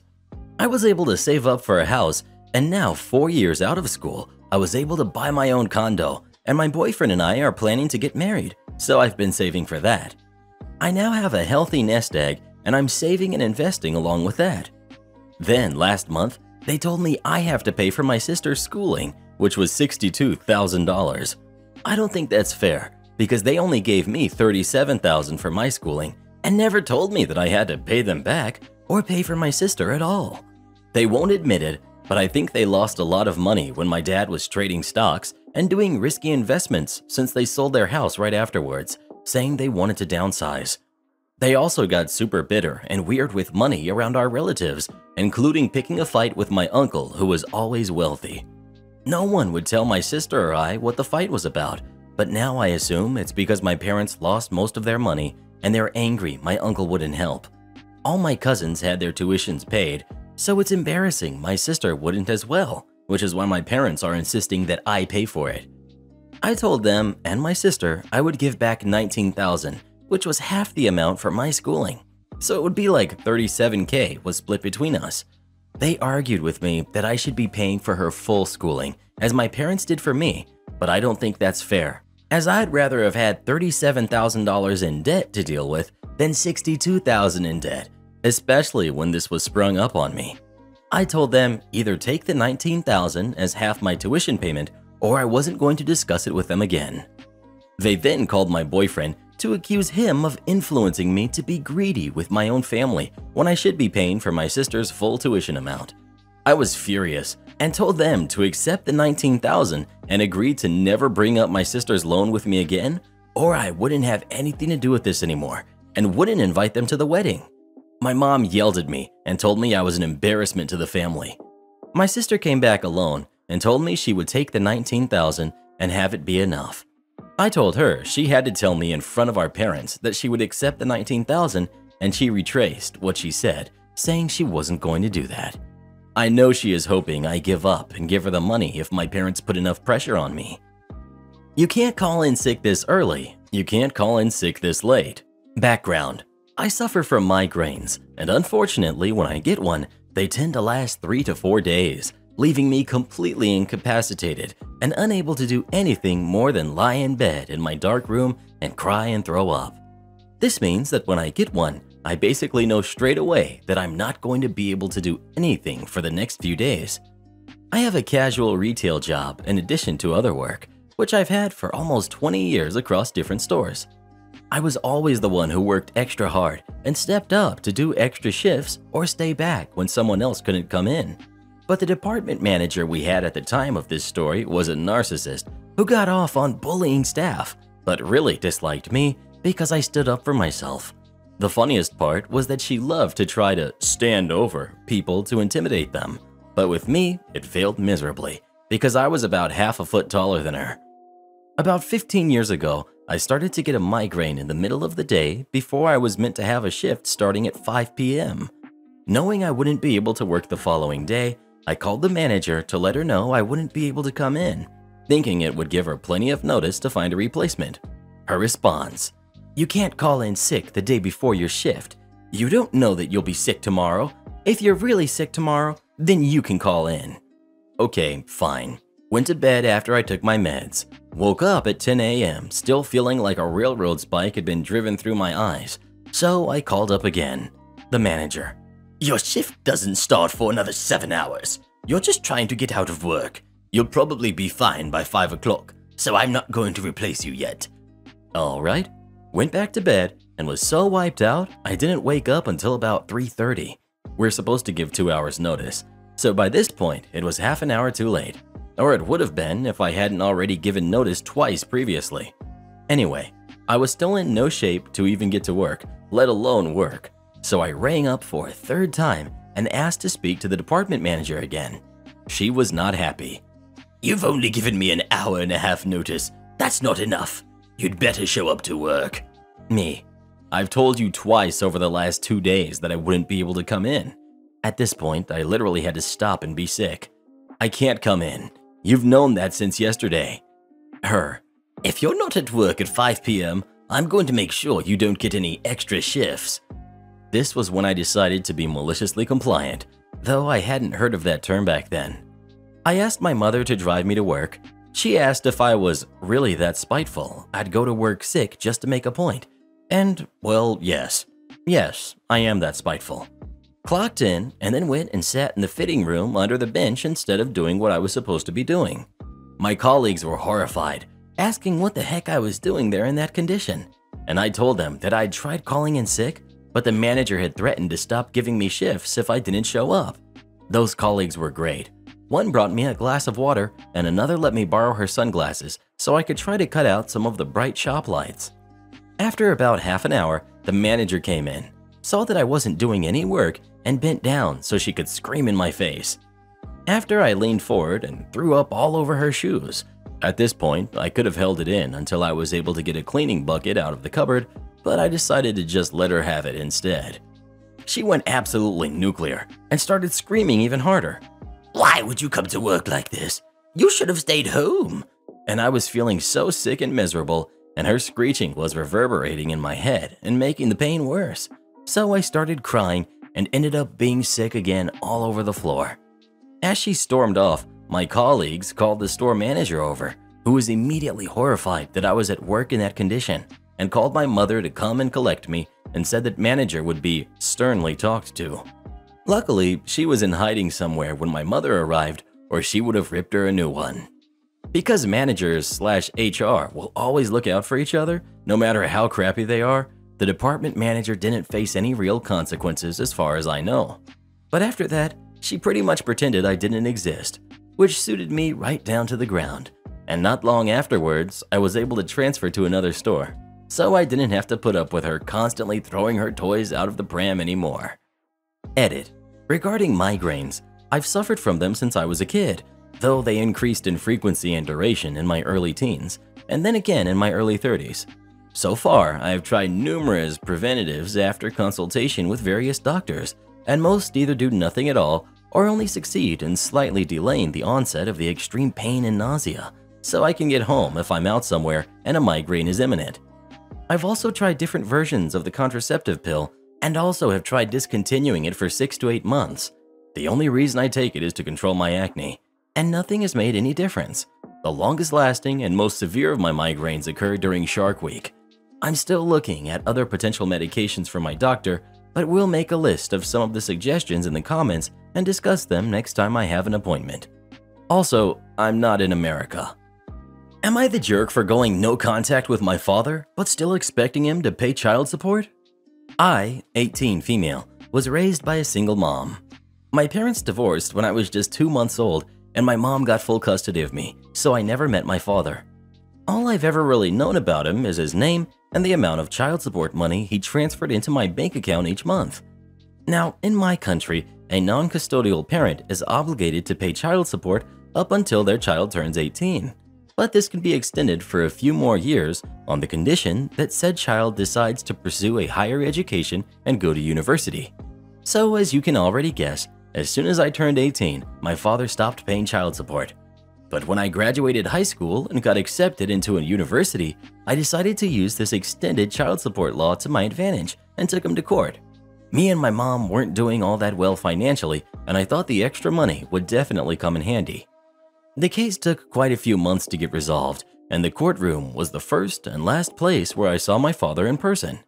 His reasoning for not wanting to continue paying child support after I turned 18 was that I didn't want to have any sort of a relationship with him, so he didn't want to send money to a complete stranger each month anymore. He told the judge he had agreed to continue paying child support on the condition that I agreed to get to know him and talk to him on a regular basis, but I declined. I mean, even if biologically he's my father, this man is nothing more than a stranger to me. I have no real interest in getting to know him, and I never did. Wanting to have a relationship with him would be like wanting to have a relationship with the donor who conceived you. I ended up winning the case because the law is very clear on the fact that he has to pay child support for as long as I'm in university, regardless of whether I want to actually interact with him or not. Now he has to pay child support every month up until I graduate from university.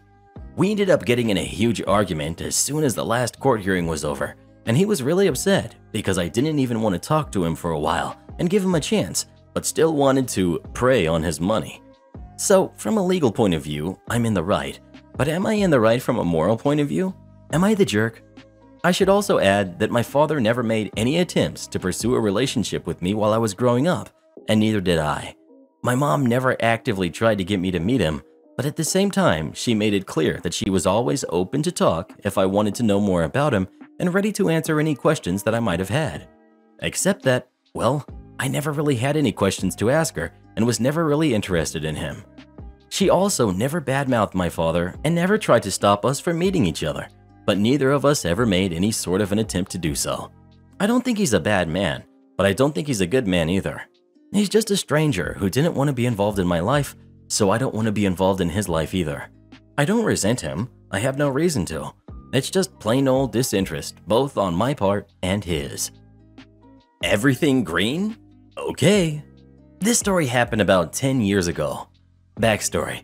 When I was in high school and still living at home, we were required to do community service in order to graduate. Those who did more than the minimum 10 hours were granted a recommendation from the high school to any college they applied to on their application into the university where they would recommend as a contributor to society. I had been working on my own lawn care business, better phrased as a community service, since I was in 9th grade. As it came to my 12th grade year, senior year in high school, all of my neighbors were having their yards mowed and trimmed by me. Come my final year of primary school before university, I was still mowing the lawns of my neighbors free of charge, but I had also become alternate captain of my primary school's hockey team. Come my final year before university, I was still taking care of yards for my neighbors. Most of them were old enough that they couldn't take care of them without help. Of course, there was always one person who always had extra things for me to do, regardless of what I had to get done after their yard. Theirs was normally the last one since it was the closest to my home at the time. Let's call her Karen. Initially, it was just small things, like moving their yard furniture so I could mow their whole yard without missing anything. Then, the day I was sick of everything. I had mowed 5 yards at 95° Fahrenheit, 35° Celsius, after I had completed an hour conditioning session for hockey and an additional conditioning session for lacrosse. Honestly, I was in a bad mood. I had gotten through all of the yards without a hitch because the people I was mowing for knew it was essentially for free. Then it was Karen's turn. I was already going to be late for practice, and I knew it. As I started wheeling my mower out of her yard, I hear a, "Where do you think you're going?" I was a little stunned because I wasn't used to people just randomly running out and yelling at me.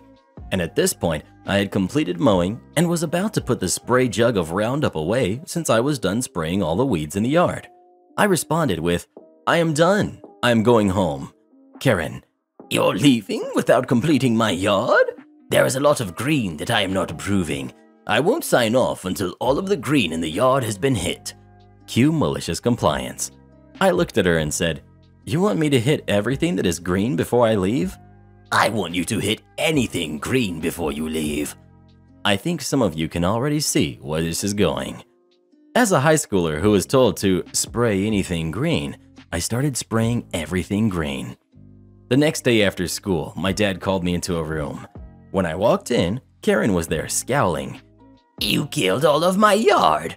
Me, "You told me to round up everything green in your yard." My dad, "Is that actually what you told him?" "Absolutely not." Dad, "Okay, what did you say?" "I told him to..."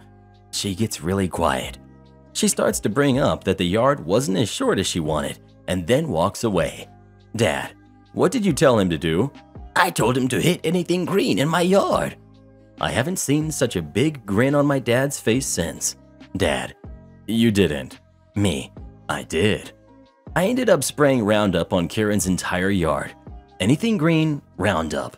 Grass, Roundup. Any flower with a green stem, Roundup. Her prized orchids, Roundup. Since I was already going to be late, I didn't just do the recommended level of concentrate. It was twice as strong as it should have been. Fallout.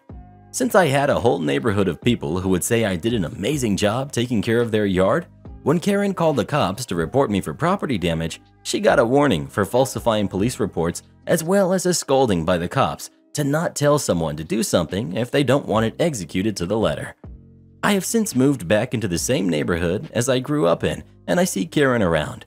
She glares at me every time I see her. Her yard has not recovered.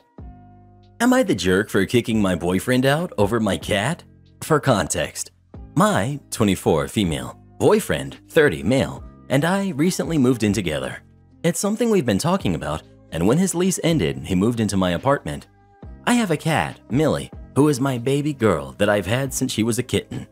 Back when my boyfriend and I first started dating, he made the joke that if we were ever going to live together, he'd have to get rid of that cat, which I dismissed at the time.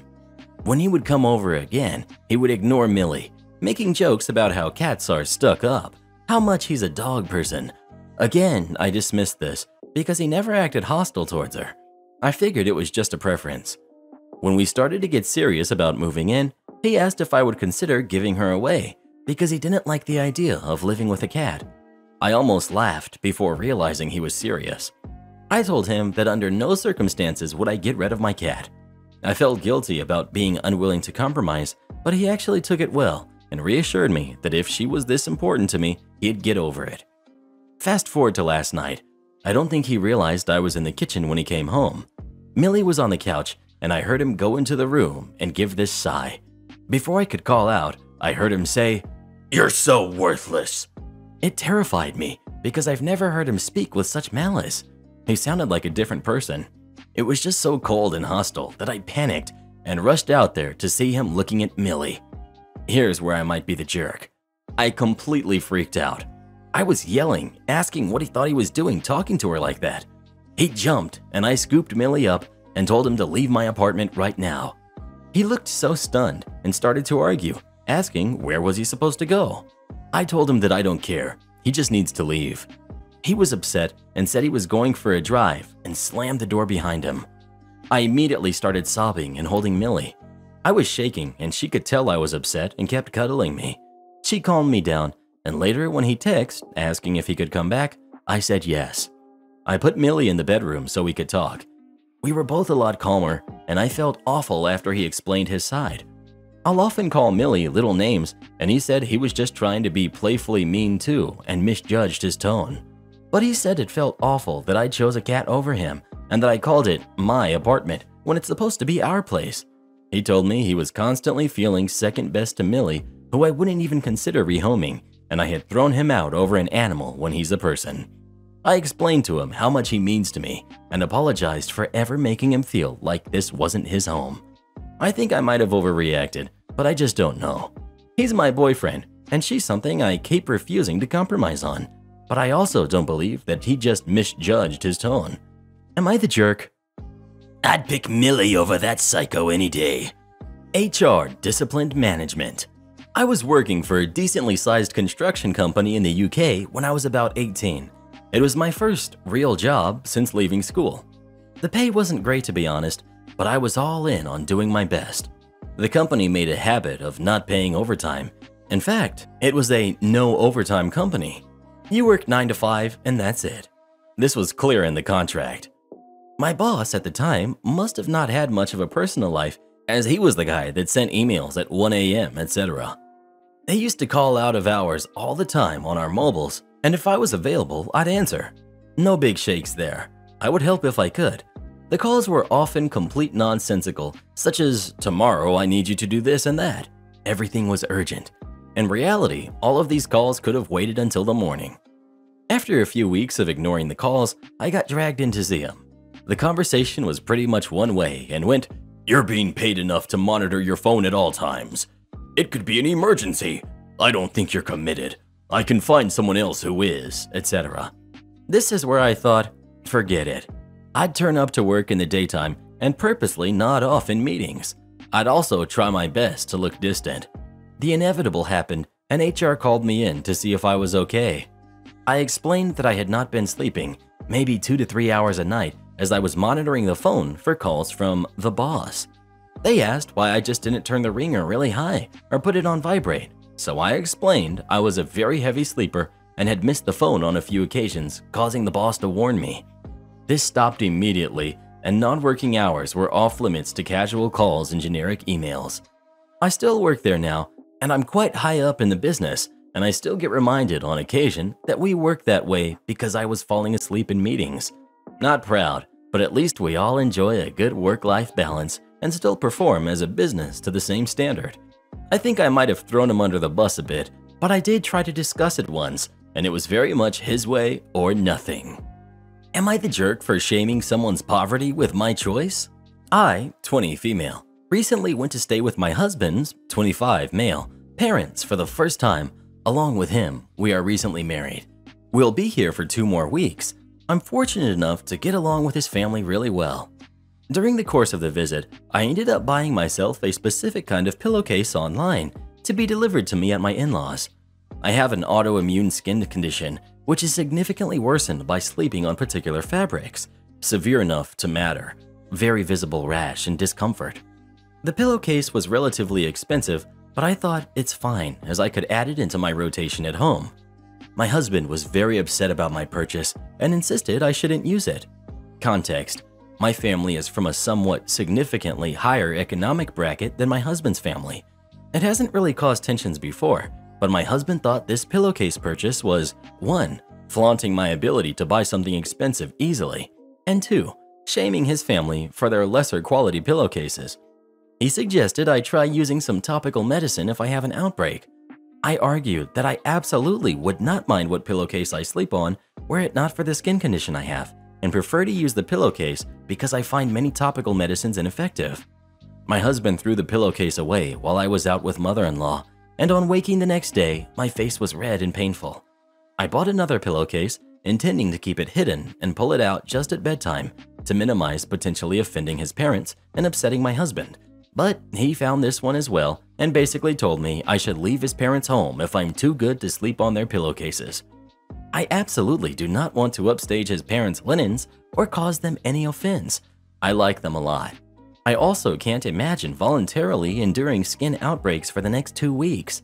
I feel like I should be standing my ground in this argument, but I also don't want to ruin this holiday with a relatively petty issue. Am I the jerk? Additional info I forgot. I did get a nice pattern which I like, so not the absolute cheapest pillowcase of this material. It's visibly a nice pillowcase. Update. Wow, this became so dramatic.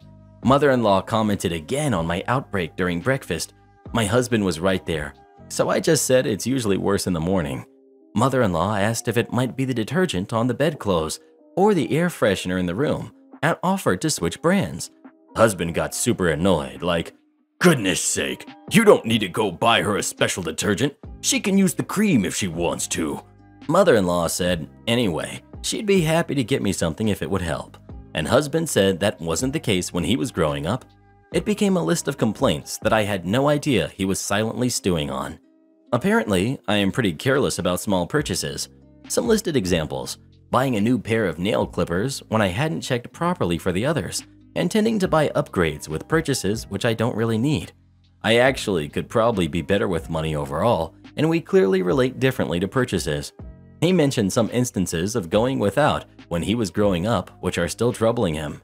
There was a lot of falsetto imitation of me acting like a diva, which actually made me crack up a bit. It was so over the top. Mother-in-law was just blinking through most of this, and I think some of his comments about his childhood hit her hard. When he huffed off, I apologized for being the source of drama. She said she also didn't know he was carrying this baggage and said to her memory, the really financially rough periods were limited to a few years in his early teens. We had a sort of heart-to-heart about the whole experience, and I mentioned at some point that I usually sleep on this material and could just order pillowcases, which she was totally okay with. I didn't mention the conflict about it, as it seemed like she had had enough negative info for the morning.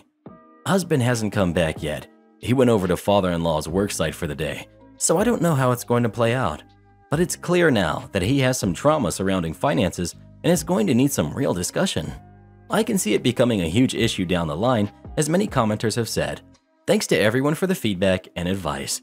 It's been helpful to confirm that I'm not being so petty and should address this whole issue. This guy's even more of a psycho than that cat boy. I need to check in at work this weekend, even though I have plans? Sure. I'm going to keep this somewhat vague, so bear with me please. My company is undergoing some changes and having to work with another entity on some things to supposedly make the work easier. It won't, but the higher-ups in my company say it will. Another story for another time. Next week, the first part of it begins. It's been extremely arduous because the other entity has been less than helpful and, well, lazy. Thankfully, my coworkers did a lot of the heavy lifting, so to speak, and things will go smoothly. Anyway, this past week, things have progressed well, until Friday. Now all of a sudden, we need to log in over the weekend to review things. People involved in this are literally across the country, East Coast, Midwest, and West Coast. Many of us have plans for the weekend. Like me and a couple of my coworkers, no way we can log in, but we're told we must. Stuff must be further discussed. At the very least, and this was key, we need to call in to participate. No one was happy, as there's absolutely no need for it. There is nothing more that needs to be done or discussed. We all say so numerous times, but finally agree to call reluctantly. Cue malicious compliance. Myself and another coworker had plans to attend a sporting event that Saturday. Another coworker had to go to a wedding, and yet another had an anniversary party to go to. All of our plans were at about the same time of the meeting, 1:30 ET, albeit in different time zones. We all call into the Zoom meeting as requested. None of us muted our phones. We all planned it that way. For the next 15 minutes or so, no one could hear anything. Crowd noise, wedding, it was right after the vows, and people were outside cheering at that point apparently. 2 kids yammering in the car, with the car radio playing as well. All the background noise was overwhelming. We're being asked to mute so they could do the meeting, but we all ignored it. Meeting ended, and that was that. A useless meeting made even more useless. I should point out, my supervisor was among the group not on mute, and we got their blessing to do this, as they also joined in on the malicious compliance. Got a text this morning from my supervisor and was told there were no issues, as we all had expected. Turns out, that meeting wasn't needed after all. But hey, we at least got an hour of overtime approved by my supervisor for just a phone call where no one could hear a darn thing. Edit. First of all, thank you for the awards. Second, I keep getting asked why we weren't put on mute. We were integral to the meeting. Muting us would mean no one from my company could have been involved, and we needed to be. Myself and another for sure. Regardless, there was going to be background noise from 2 of us. Am I the jerk for not wanting to feature my fiance's former significant other who passed away in our wedding? My fiance was engaged for about a month to his high school sweetheart when she passed away. For personal reasons, I won't get into how it happened, but it was no one's fault. This was maybe 6 years ago. Just for the purpose of the post, I'll call her Mandy. My fiance has been very open about this loss and how it has affected him throughout our relationship. I know he misses her, and the memories he has with her are important and special. I don't want to take away anything or demean the relationship, and I've always been there for him on hard days and supported him when he needed it. We got engaged last year. The date is to be determined still for obvious reasons. It was very emotional for both of us, and we've been really happy. But since planning the wedding, I've been feeling like I'm not only planning it for myself, but for Mandy as well. It started as comments from his family, a lot of, "Oh, Mandy would have loved this" type things. I brushed it off at first and just thought it was a way of them processing grief. I have a great relationship with his family, but I know they loved Mandy too. When I went dress shopping, his mom and sister came. They kept talking about what dress Mandy would have worn, what they could see her in, etc. It might seem like nothing, but it really overtook the conversation. So much that another bridesmaid told me later that she felt uncomfortable for me too. It turned from harmless comments into focusing what should be a special event for me into reminiscing over Mandy. My latest project has been compiling old photos of me and my fiance for a slideshow at the reception, or a rehearsal dinner, we haven't decided. He told me there's something he's been wanting to ask me. He really wants to include some kind of "in memory of Mandy" into our wedding, and thinks the slideshow would be a perfect place. At this point, I was, and still am, fed up with the Mandy comments taking over our wedding. I sternly told him that no, I don't think that would be appropriate, as this is our wedding and should focus on us. We are having a table with pictures of loved ones who passed, and she will be featured there. He told me that he doesn't think that's enough to honor her memory. He wants to incorporate her in a bigger way, as she never got her dream wedding. He also thinks it would be a sweet surprise for Mandy's parents, who are invited since he is still really close to them. I did lose my cool, I will admit. I told him honestly how I felt about the Mandy situation taking over our wedding, and how I'm uncomfortable with it. I also asked him if he could ask his family to limit the Mandy comments at our wedding, since now I'm afraid the whole wedding will be focused on her. I told him that I need time away to think and have been staying at my parents' house, but we've still been talking. Am I the jerk? Am I overreacting? Well, what do you think? Is OP overreacting, or do you completely agree with her? Please let us know. Karen's brat came into my yard to get their ball. I threatened to call the cops. I have to live next to this lady, and I don't want to be enemies for no good reason. And also, I need to know if I'm in the wrong before any legal action is taken. I am 36, female. I originally moved into a new house with my husband, 37, male, which is in a nice suburban neighborhood. Originally, there was no trouble, and then trouble arose. Our neighbors on one side consist of a mother and 4 kids. They seem nice enough and quiet. I don't know how old the kids are, but there's 2 tween boys, and the younger ones are a girl and a boy. When it happened, my husband was at work and I was driving home. As I was driving down the street, I saw one of the older boys walk into my yard, bend down, pick up a ball, and go back to his house. I was angry because I was raised with the idea of never trespassing into someone else's yard like that without permission. I confronted the boy and he said he was sorry, but you could tell he didn't even really mean it. So I went and talked to his mother, and I didn't get anywhere there. She didn't seem to take me seriously at all, and she told me that I was overreacting. I felt like she was invalidating my feelings, and I snapped and told her that she better not let her kids trespass in my yard again, otherwise I would call the police, and she called me a jerk. So she escalated into name-calling first and shut the door in my face. I'm upset. My husband hasn't said much, but he's promised to install security cameras. I want to know your opinions based on the reasons above. Well, who do you agree with? OP or the neighbor? Please let us know. Someone needs to get OP some milk. Ruin my summer? Enjoy not going to university. This was a little over 10 years ago in my early 20s, but it's still one of my favorite stories of karma that suited well to my revenge. As a teenager, I got a part-time job as a lifeguard at the biggest pool in the city, if not the province. I was a hard worker, and over the years, I had every certification I could get. Over the summers, I'd often work on nearby beaches. One year, these rural beaches had a really hard time keeping staff, so they'd ask people from my pool to work there. It just so happened my parents had a cottage on one of the beaches, and I said, hey, I'd be interested. Working at middle of nowhere beach? It would be peaceful, and I can come home on weekends if I want. I took the job about 4 hours away from home for a 10-week contract. I was a lifeguard instructor trainer. I certify people to teach other people how to train lifeguards. At the time of this story, I was one of the youngest to have this certification. Most of my coworkers were going into their 2nd year of working on this beach, and frankly, 2nd year of being a lifeguard.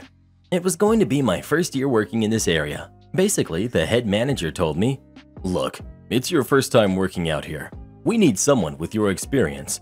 We can't give you beach captain's position, management, on paper, but we are willing to pay you at a beach captain rate plus extra for your certifications, and you can fill in as beach captain on days when the others can't. As far as we're concerned, you're an alternate. We just don't want to upset the locals more than we need to. Be advised though, you may need to work at a few other beaches out around there. More pay? Fewer responsibilities? Yeah, I guess I can take this one for the team. Here's what you need to know about this place. The area is a naturally beautiful place. This is one of the best drives on the continent, one of the top 15 islands in the world. Mountains to the left, endless oceans to the right, beaches everywhere. It's also one of the poorest parts of the country, and some communities have a mob mentality when outsiders come to work here. For the most part, my coworkers liked me and appreciated my experience, except for the one beach captain we'll call Maggie. Everyone employed goes to a training camp retreat. District managers go for 5 days, beach captains go for 4 days, and general staff goes for 3 days. I was only asked to show up for the general staff, did my thing, met my new coworkers. Maggie rubs me the wrong way and started calling me rookie, and then she left. Turns out she was graduating high school and had prom to attend. She didn't want to do the rest of the training because of all of the after-prom parties. Okay, that's weird. I'm waking up at 7 a.m. to do a 10-kilometer run with everyone before breakfast, and you're passed out after a night of drinking. I'm annoyed, but if I could pull it off, I might do the same. No biggie. How could she pull off getting out of mandatory training, you ask? She's a family legacy. Once upon a time, her mom was the beach captain and now runs the local pool in the middle of nowhere town. If you were certified as a lifeguard around there, you had to go through her. Maggie's sister was the beach captain, then district manager, and recently retired from the service and went to nursing school. Maggie was the next in line to do this. She was going to be awarded a scholarship through the lifeguard service for her school of choice. At the end of the summer, there's an AGM where they make all these announcements, but it was a well-known secret. Day 1 of the summer on the beach starts. We're setting up the beach. It's a half day, not many patrons around. We organize first aid kits, equipment, set up our hut, test the phones, etc. District manager, a local, arrives to inspect everything. He's happy. He's a buddy of mine, and as we were the last stop of his beaches to inspect, he hangs out with us. Day's up, and Maggie's mother shows up and tells her to start packing for the swimming instructor symposium. Turns out, Maggie is leaving tomorrow for the Dominican Republic on her pool's dime for 3 weeks. That's 30% of the lifeguard season. She actually tells me, "See you in 3 weeks, rookie," and leaves. The district manager and I drop our jaws and wonder, what the heck? Why is this only coming out now? I help him out. We sit down and come up with a new schedule for the next 3 weeks. My supervisor filled in some of her shifts, and we even worked together a few times. Now, looks like I have to be a beach captain with the actual new guards at least 3 weeks. It was more work for me, but honestly, Maggie's departure was a blessing. I've hardly met her, but I doubt we're going to get along. She rubs me the wrong way. Those 3 weeks without her, I got a great feng shui, zen groove, and inner harmony thing going on. It was the healthiest mentally and physically I've been in my life. Of course, the lack of negative emotions directed toward me would not last. It ended the day Maggie returned, literally within the first hour of us working together. Maggie, my beach captain, started our day together by berating me in front of her friends. "Hey, rookie, do you even know how to do CPR? I was watching you at training camp and you were doing it wrong. I need you to show me how to do it right now." You want me to show you how to do CPR? Sure, no problem.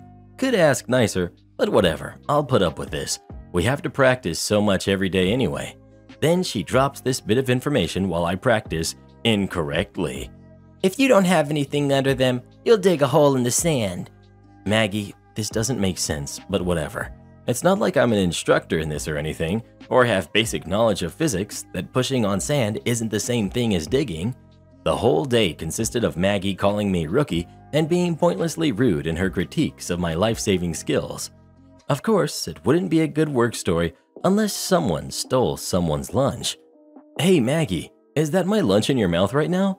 "Oh, was that your lunchbox?" "Well, it wasn't your lunchbox, was it?" I'm the beach captain. You can't talk to me like that." This would become our daily routine on our shifts together. I began packing a decoy lunch with half-eaten items or empty wrappers. This gave me the opportunity to hide and eat my real lunch without her bothering me. By week 4, it's our mid-season evaluation. There's 2 parts, physical evaluation and professional evaluation. District manager does the physical and it's straightforward. All employees show up at the beach before it opens.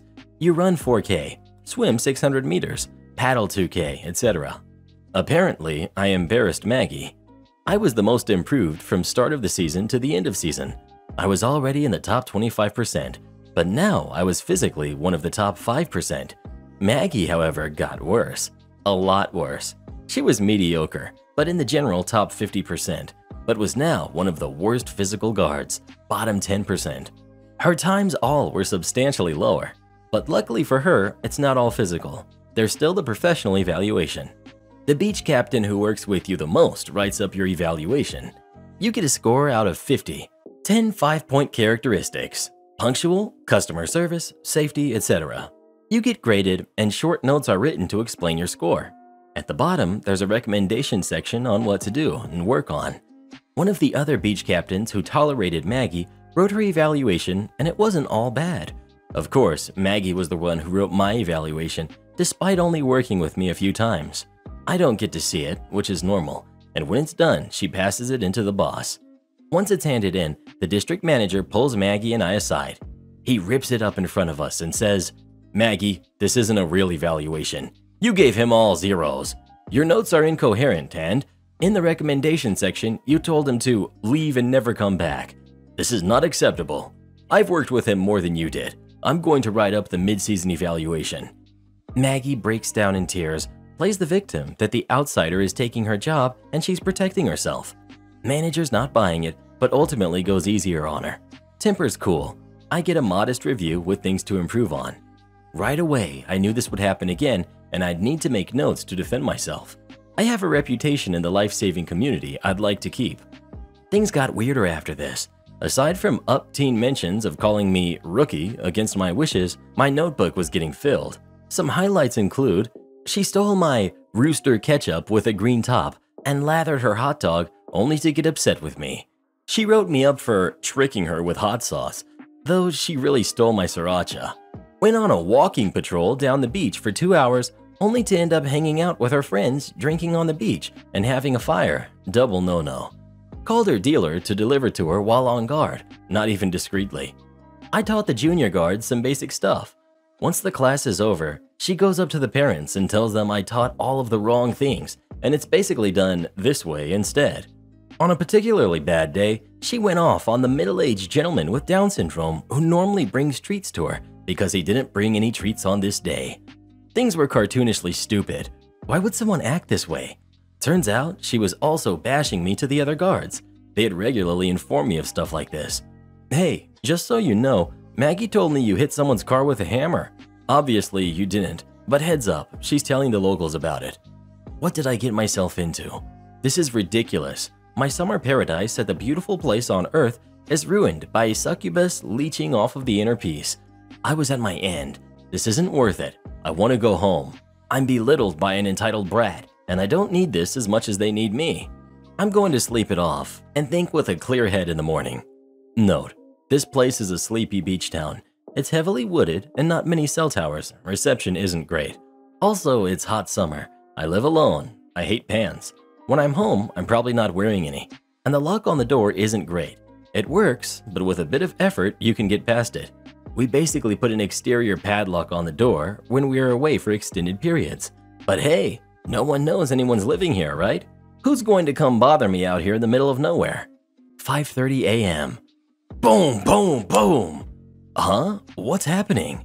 Link Hanford. Answer your phone. I've been calling you all night. Why aren't you wearing any pants? That's gross. You have to work at the beach further away today. I've got an appointment I've had scheduled for months and can't change it. You need to go there, or I won't be back in time. Wait, what's going on? Why is she in my house right now? I thought to myself as I was startled and jumped up, covering myself with whatever I could find. I raised my temper and got her out of my home as quickly as possible and say to myself, that's it, I'm done. This isn't worth it. I call my district manager, tell him the rundown of what's been happening lately. Initially, he thought I might be embellishing the truth a bit because it's all so ridiculous. He tells me if I go to work, there's 2 weeks left in the contract. He'll make sure Maggie and I don't work together anymore as long as I can stick around. Later on, I'm begrudgingly working at the further away beach and we get a call. It's the district manager. Link Hanford, I owe you an apology. I thought you were making this stuff up. Maggie just called to report you for not wearing any pants and yelling at her. As she explained this, she admitted to walking into your home. What do you want to do about this? District manager, which beach captain or alternate has worked with Maggie the most in this summer? Looks like it's you by a fair bit. Is she allowed to do my end of season valuation? No, because of what she did with your mid-season. We've decided that I would do it personally again. Okay, great. Who gets to do hers then? Well, you can guess where this ended up. As luck would have it, Maggie and I got to work together once more due to someone being sick. The whole time she's telling me, I'm going to make your review so bad, you're going to wish you never came back here, rookie. At that point, I just smiled with a big grin. The summer may have its last dawn, but this will be the end of you, Maggie. Writing up Maggie's end-of-season evaluation was between the supervisor and I. The rest of the staff were unaware of this, so I used the final days talking to the staff. What's the weirdest thing Maggie did to you this summer? Here's the highlights. Stole the pretty boy guard's car keys at the end of the day to keep him around because she was flirting with him. He had to go right to the hospital to visit his mom. Gradually, through the course of a day, she spiked the guard's work water bottle with vodka. He had never been so drunk before and had to drive home. After hours, she went to a lifeguard girls' night out and skipped out on the bill. No, she wasn't invited again after that. I'm composing her end-of-season evaluation. I'm smart about it. I grade reasonably well with things, to her credit, she was good at. She improved her swimming skills, which is something after all. But everything else, I avoid grading a 1 as much as possible to avoid looking like I'm purposely out to get her. More than just grading, I'm providing written documentation to back this up. I've got my journal of horrible Maggie moments, my coworkers' experiences with her, and I've been smart enough to make copies of our notes from patrons with her mentioned. But the coup de grace, recommendations for next season. Recommend not to re-offer beach captain or alternate beach captain position next season. Recommend awarding scholarship to someone else in the service. Not long after this gets submitted, I get a call from the head boss, senior manager, who hasn't been made privy to Maggie and I's situation. Link Hanford, I've known you for a few years. I'm reading Maggie's end-of-season evaluation, and there are some serious allegations here. Her family will likely rebuke this and make it a problem for my office. Not giving her this scholarship sounds harsh. Do you have any documentation to back up any of this? Do you really think that she deserves this? Well, sir, that's ultimately up to you. Here are notes and times from the entire team. Feel free to call any one of them. Here's the footage from my trail cam of her breaking into my home at 5:30 in the morning. Here's the contact info for the gentleman whom she berated. Here's the reports patrons have made about her. Oh, this is bad. Well, thanks for being so thorough with this. Epilogue. Well, word got to her that she wouldn't be receiving her scholarship. Instead, it went to an incredibly nice and hard worker in another district. Maggie's mom complained for a while about come from a ways, taking all the jobs, but then she heard how Maggie treated the gentleman with Down syndrome. She may have been the town's princess, but that man was the salt of the earth and immune to any harsh treatment. Needless to say, Maggie didn't come to the AGM. The next year, I was knee-deep in my casual career and didn't re-enroll in the lifeguard service, but offered my services as a substitute. One of the guards I liked last year calls me to see if I can sub for them for a weekend. I decided I'll do it as long as Maggie isn't working. He laughs and says no, but she's on staff as a regular lifeguard. Well, Maggie wasn't working, but her cousin was. Uh-oh, this can't be good. Our first interaction was kind of amazing. Wait, are you the Link Hanford? Yes. I prepare myself for a day of harassment. Oh man, you are awesome. Maggie and her mom hate you. They're so mean. Our family hates them. She's so entitled and makes us look bad. You're like a legend around here. Well, this is a change from pace from what I was expecting. We became friends over the course of the day, and she explains to me that Maggie thought her scholarship was a sure thing. Her mom pulled strings for her to get it, and it fell through, so she never saved any money for school. Maggie's plans of getting into nursing didn't work out. Maggie's mom took a lateral promotion in the life-saving world. That new position didn't last, and she was laid off, only to go back to her old pool as the assistant to the person who took over her job. She wasn't able to pull any more strings after that. Last time I checked, Maggie went to a community college and took a less expensive continuing care attendant course with the plan of eventually jumping over to nursing when she saved some money. Unfortunately for her, the instructors weren't crazy about her better-than-you attitude, and she was kicked out of the course sometime in second year. Last time I saw her, she was working at the summer ice cream stand by the beach I visited on a lovely vacation to one of the most beautiful places in the world. Am I the jerk for asking for either my PS4 or $1,000 from my brother during his time of need? I'm in a bit of a pickle right now, and I could use some moral judgment. I, 19 female, very avidly play video games. To give you an idea of how passionate I am about them, I'm currently going to college for video game development and computer science. And most people know that playing video games has become a pretty expensive hobby. So back when I was a preteen, I received a PS4 as a Christmas gift from my dad. I had to pay for all the games and anything extra, but that's okay. So I've bought tons of games and have probably spent nearly $1,000 in games and DLC, all from my own pocket. A few years ago, my older brother, 25 male, started liking video games too, so he began using my PS4 regularly to the point that he used it more than even I did. We began splitting the prices of games we wanted to play, and it made it easier on both of us doing that. Here's where the issue comes in. My brother had been living at home for a couple years while he went to a community college in our hometown, but a couple of years back, he moved several hours away to attend a different college. When he did that, he took the PS4 with him. I was not made aware of this until he had already moved out. I came back home one day from a friend's house to find that the console, controllers, and all of the games were missing. Turned out, he lied to our mom that I had given him permission to take it. Turns out, his girlfriend had apparently taken a liking to The Sims 4 and played it pretty much non-stop on our PS4 and wanted to make her happy. I made the decision that once he graduated and worked full-time, then I'd ask for him to either return the PS4 and all games, controllers, and game drives, or to reimburse me for it. Now that the time has come, he graduated months ago and ended up landing a great paying job. So I finally took the time and asked him what I stated in the previous paragraph. He ended up going off and yelling at me. Apparently, his girlfriend decided to become a stay-at-home wife and he's paying the bills. He thought I was aware of this, so he was super upset that I'd be such a greedy jerk in his time of need. I told him that he didn't have to give me money if he just gave me back what was mine. And if he did give me money, I didn't need it right now, nor in a single payment. But he said that his girlfriend was super attached to it, so he couldn't do that to her. We argued more before he ended up hanging up and blocking me on everything. The reaction was so extreme that I'm wondering if I was wrong. I didn't realize he was having financial issues, but I guess I should have been more in the know, considering his family. Edit. Just found out he lied about the financial hardships. Talked to some family members and found out that the only bills he pays is the electric bill because he's living in my grandfather's old home. I will be calling from my mom's phone tomorrow to let him know that I'm taking him to small claims court. Thank you, everyone. Edit 2. Had a lot of people confused as to why I waited until he graduated to ask for my PS4 back. I didn't include some info in the post because I hit my character limit. I did ask for it back immediately after it was stolen, and we ended up coming to an agreement that we'd switch off having the PS4 each month.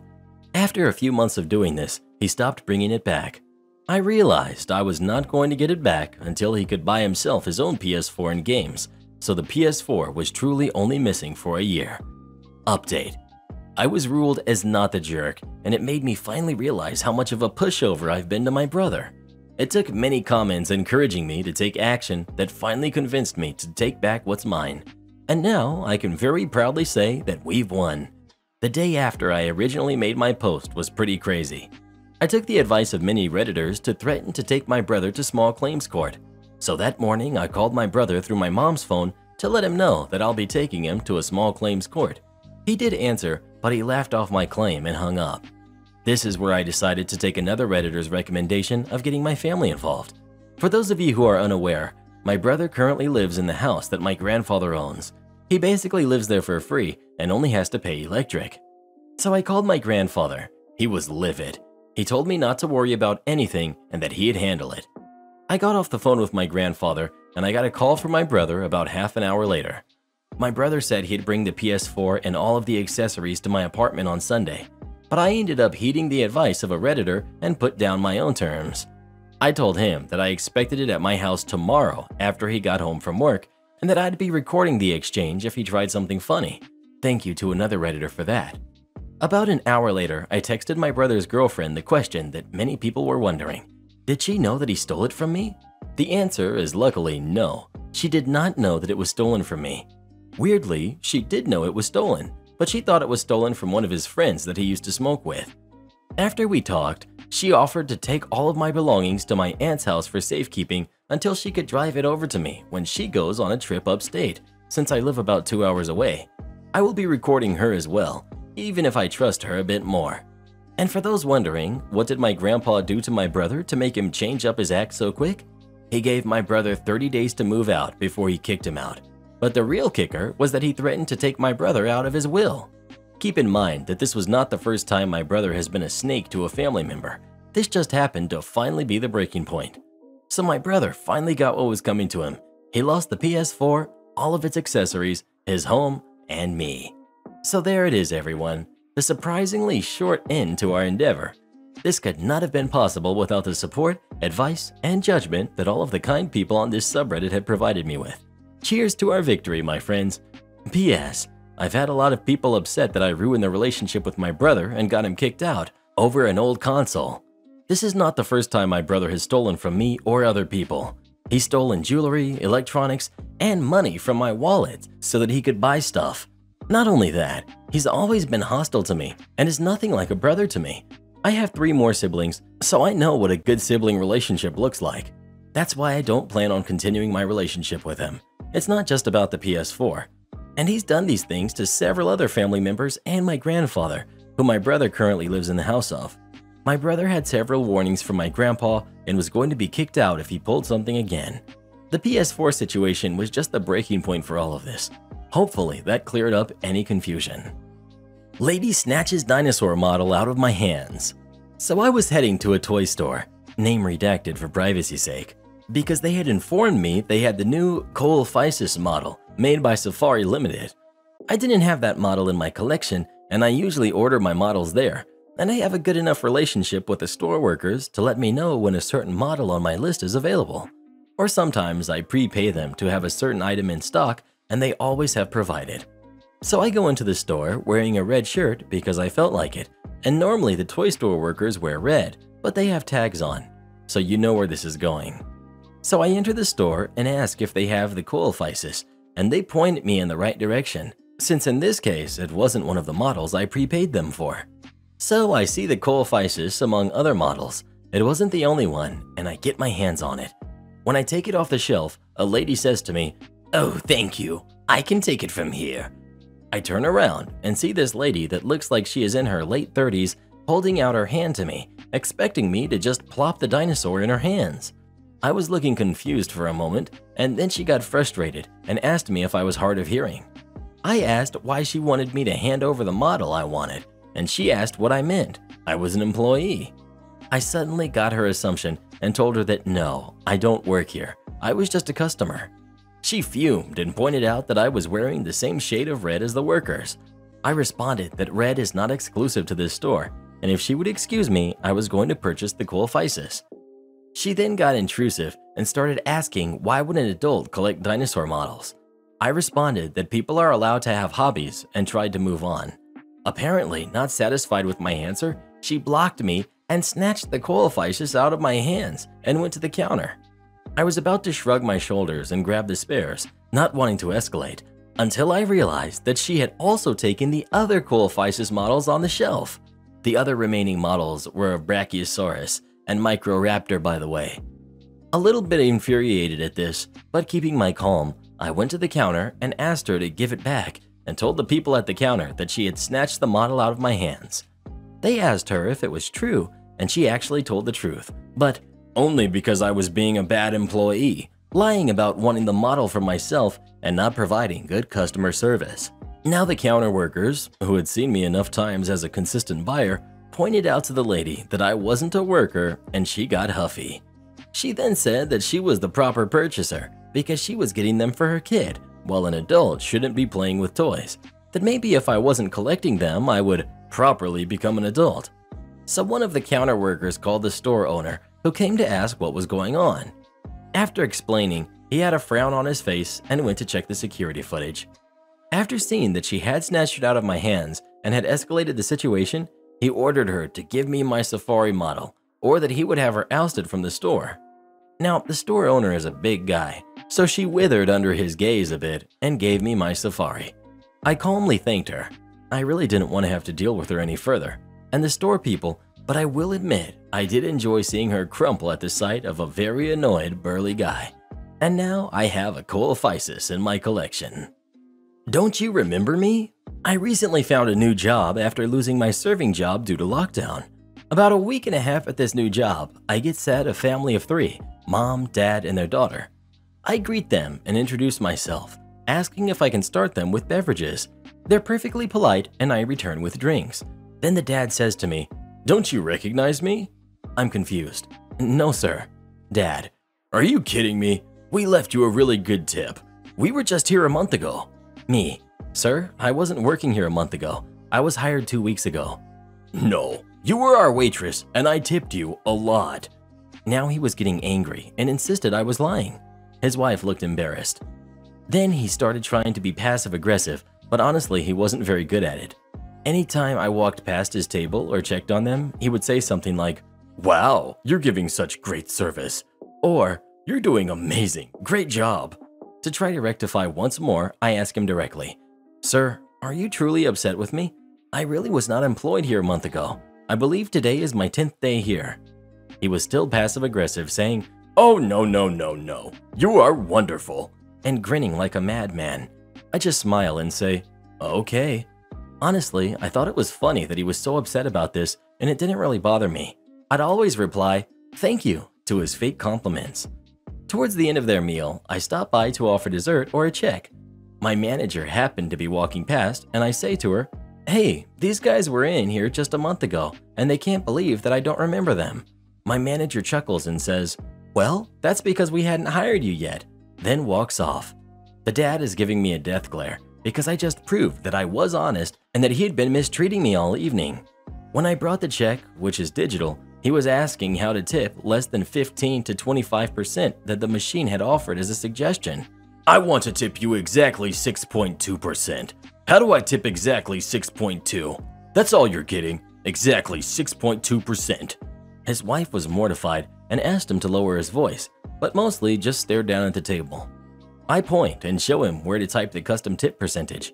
He keeps trying to look into my soul to make sure he's upset with me. I can't help but picture a toddler screaming and crying while watching him have a tantrum. I had no hoots to give. I let him know I definitely remember him next time. I'm thinking about calling him 6.2% generous tip guy, or maybe just 6.2% when I see him next. Karen demands my Wi-Fi password, so I made her do chores for it. My husband's family visited us this past weekend. His parents and two sisters, Erin, who's 23, and Jess, who's 21, drove up on Friday so that we could all hang out before Erin and Jess go back to school. We didn't have any major plans, we just wanted to hang out with each other. However, we ended up having drama with my husband's younger sister, and I'm still kind of annoyed. Here's how the weekend went. Everyone arrived Friday afternoon. Jess immediately told us that she won't be joining us for dinner because one of her friends in the area, she went to high school nearby, invited her over. The rest of us ate at home. Jess came back pretty late. On Saturday, mother-in-law treated me, Jess, and Erin to manicures in the morning, and then Jess told us that another friend invited her to brunch. Jess comes back from brunch around 2, takes a nap until 4, then tells us she's going to a concert with some friends. She left before dinner, didn't get back until late. Sunday is when the drama happened. Jess slept kind of late, until around 10, ate breakfast, and then pulled out her laptop. Jess asks my husband for the Wi-Fi password. Husband wants to know what it's for. Jess tells him she has an assignment due tomorrow she needs to work on. Husband asks why she didn't work on it earlier in the weekend. Jess ignores the question and says that she needs the Wi-Fi password. Husband says he'll give it to her after she helps their mom clean up. Mother-in-law always puts sheets and towels in the laundry, vacuums, and helps with dishes before she leaves. She's pretty much the ideal house guest. Jess gets mad and asks me for the password. This is why I think I might have been the jerk. I said, "Sorry, I can't hear you over the sound of the vacuum."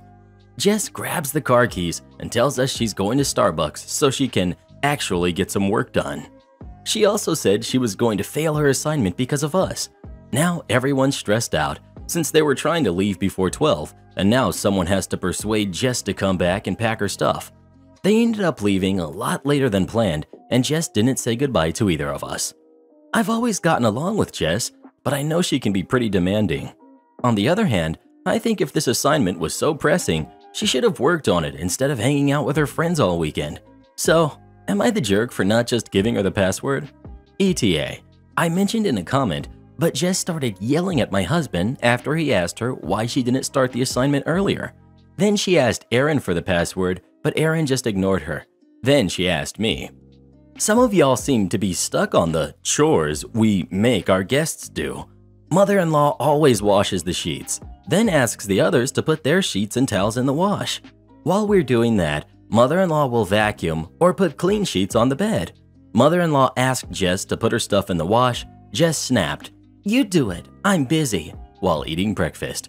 ETA 2. It's about time for Am I the Jerk to bestow my verdict upon me, and it's pretty clear what it will be. I appreciate all of the comments and PMs. Those were fun to read. There were a wide range of opinions, which was interesting. Anyway, we'll be apologizing to Jess shortly. Am I the jerk for not telling my wife about my daughter? I, 42 male, feel one way about the situation, But there are people who I feel may have a biased opinion on the matter saying different, so I wanted to check here for perspective. Technically, I am still married to my wife, Jessica, 45, but we are in the middle of a divorce. A divorce that I want while she doesn't and is making it difficult on me. She wants to work things out in marriage counseling, but to be honest, she has completely shattered my trust to the point where I would wonder where she is and what she's doing when she's not standing right in front of me, and that is no way to live. She has resorted to even getting family members involved, mostly her side, but also my mom and the kids, who are 18 female and 15 male. None of them want me to divorce, and the kids are angry that I'm not even trying while their mom puts on a show. I've tried to tell them my side, but unless I tell them that I've made a mistake, we'll move back in and not divorce their mom, they don't want to hear it. I've gotten to the point where anytime I try to call or text them, they only want to talk about when I'm coming back home, and that they won't share anything else about their lives with me until I move back in. A couple of months ago, I was recently contacted by a young woman, Brittany, 23 female, claiming to be my daughter and wanting to see if I would be willing to do a DNA test. I agreed to test, and she's mine. Obviously, I apologized for not being in Brittany's life, and we've slowly been trying to get to know one another. I told my dad, and he's delighted to have another grandchild, but it was agonizing about how to break the news to my other kids given how tense everything is, and thought the best way to handle this was to tell them in person. I asked the kids if they would meet with me, and they brought their mother, something I specifically requested they not do, and you can guess how well that went. I got up and walked away, and the kids threatened that if I didn't come back and sit down, then they'd never speak to me again. I told them that I'd text them something really important in an hour and kept walking. True to my word, I tried, but discovered that they had blocked me. I was a mess, and the only thing that cheered me up a little was Brittany surprising me with a visit. We went walking around the city, and I guess a friend of Jessica's or the kids saw and sent them a picture. I was being blasted on social media, and Brittany was being called so many awful names. In the end, I decided to make a post of my own with pictures and admitting to everyone that she was my long-lost daughter, and my dad and sister backed me up on this. That seemed to shut everyone up, and Karen hit me up, upset that I didn't tell. Personally, I didn't feel as if I owed it to her to say anything directly, and wanted my kids to know without her immediate input. Am I the jerk for not just saying it right then and there at the meeting and letting the chips fall? ETA. Because someone messaged me these questions, I decided to answer them here for clarification. 1. My parents have been divorced for years, and I, ironically, am on a temporary no-contact status with my mom since she's pushing for reconciliation too. She didn't tell Karen or the kids because she didn't know either, and my sister has a different mom and doesn't really speak to mine outside of family gatherings. 2. Brittany was born before I had ever met Jessica, so no, I was always faithful to her. 3. Brittany is biracial. Her mother is African American, so we don't look alike, even though my dad swears up and down she's the spitting image of his grandmother. And from a distance, someone might think I could be an older guy with a much younger girlfriend. ETA 2. Hey everyone, had to step away and come back. I kept seeing a common theme of people wanting to know the details of how Jessica broke my trust. I wasn't going to say because I don't see how it was relevant. I wasn't responding well to the, if he won't say, then he's hiding something that he did wrong. If you're innocent, you'll spill the beans. But after other people gave some heartfelt comments, well-meaning advice, and how not telling my kids the truth will also negatively affect Brittany instead of coming off of people who are just being nosy. That, and coupled with the fact that some people have already guessed what it is, I've decided to at least say it here. Early in our relationship, my wife cheated on me, and I know at the very least my second daughter isn't my biological kid, but she is related to me. Meaning my soon-to-be ex had hooked up with a male relative of mine. How do I know? She got into a fight with a former friend who decided to be vindictive and tell me about how she had secretly been skimming money from one of our joint accounts and putting it back in later. She was giving the money to my cousin, Luke, to keep him quiet about the fact that they had gotten together. She tried to gaslight and minimize the situation, and I was almost falling for it until I asked her when this initially happened. She hated every time I asked her, and we've gotten into arguments until she slipped up and changed the dates of her story. I pretended to give in and did a secret DNA test and confronted Jessica when the results came back that she wasn't mine. I was furious because not only did she lie to me, she used her pregnancy to pressure marriage. I was on the fence about breaking up with her prior to the pregnancy, but she also contributed to Luke his end. To keep it simple, Luke had an obsession with street medicine, and when the family agreed to cut him off until he got help, Luke blackmailed Jessica for money. Losing him hit his parents, my aunt and uncle, the hardest, and they blamed themselves for tough loving him into an early end.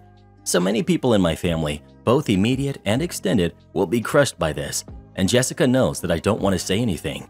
Part of me wants to keep this a secret forever because I don't want this to hurt the kids, but I'm also scared of a future where this is all known. Plus, it brings up the backdoor fear of my son also not being biologically mine either. Luke passed years before my son was born, and Jessica swears that she's always been faithful, but her word ain't worth a quarter in Monopoly land. HR didn't want to have an awkward conversation, so we all got extra days off. The company I worked for had a quite old-fashioned attitude to the workplace. The workforce was divided into boiler suits and suits, or workshops and office. They regarded office as educated, professional, and honest, and workshop as stupid, petty thieves. This was not a good view that I agreed with. I had come from a company where everyone from janitor to general manager were treated the same and could have an input. If something went wrong in design or manufacturing, it was often the guy working the machine or fitted the parts who spotted it and came up with the correction. In my new place, the office would not accept input from workshop unless they really had to. Workshop had to clock and account for every minute, whereas office were on the honor system. We were trusted to input our own hours, and we usually just entered our 8 hours per day despite usually working more, sometimes a lot more, because we were professional in our work ethic. In my old place, everyone clocked. It was no big deal, but suggesting that it happened here was like suggesting that office workers were untrustworthy. Then there was Bob. Bob turned up about 8:30 and left at about 3:30, and somehow still managed to log 8 hours per day. We had a half-hour lunch break. We could extend it, but it had to be logged and work the time back. He took long lunches of about an hour or so. He was also a heavy smoker, and about 3 to 4 times an hour, Bob would pop outside for a smoke. Everyone knew this about Bob, including HR.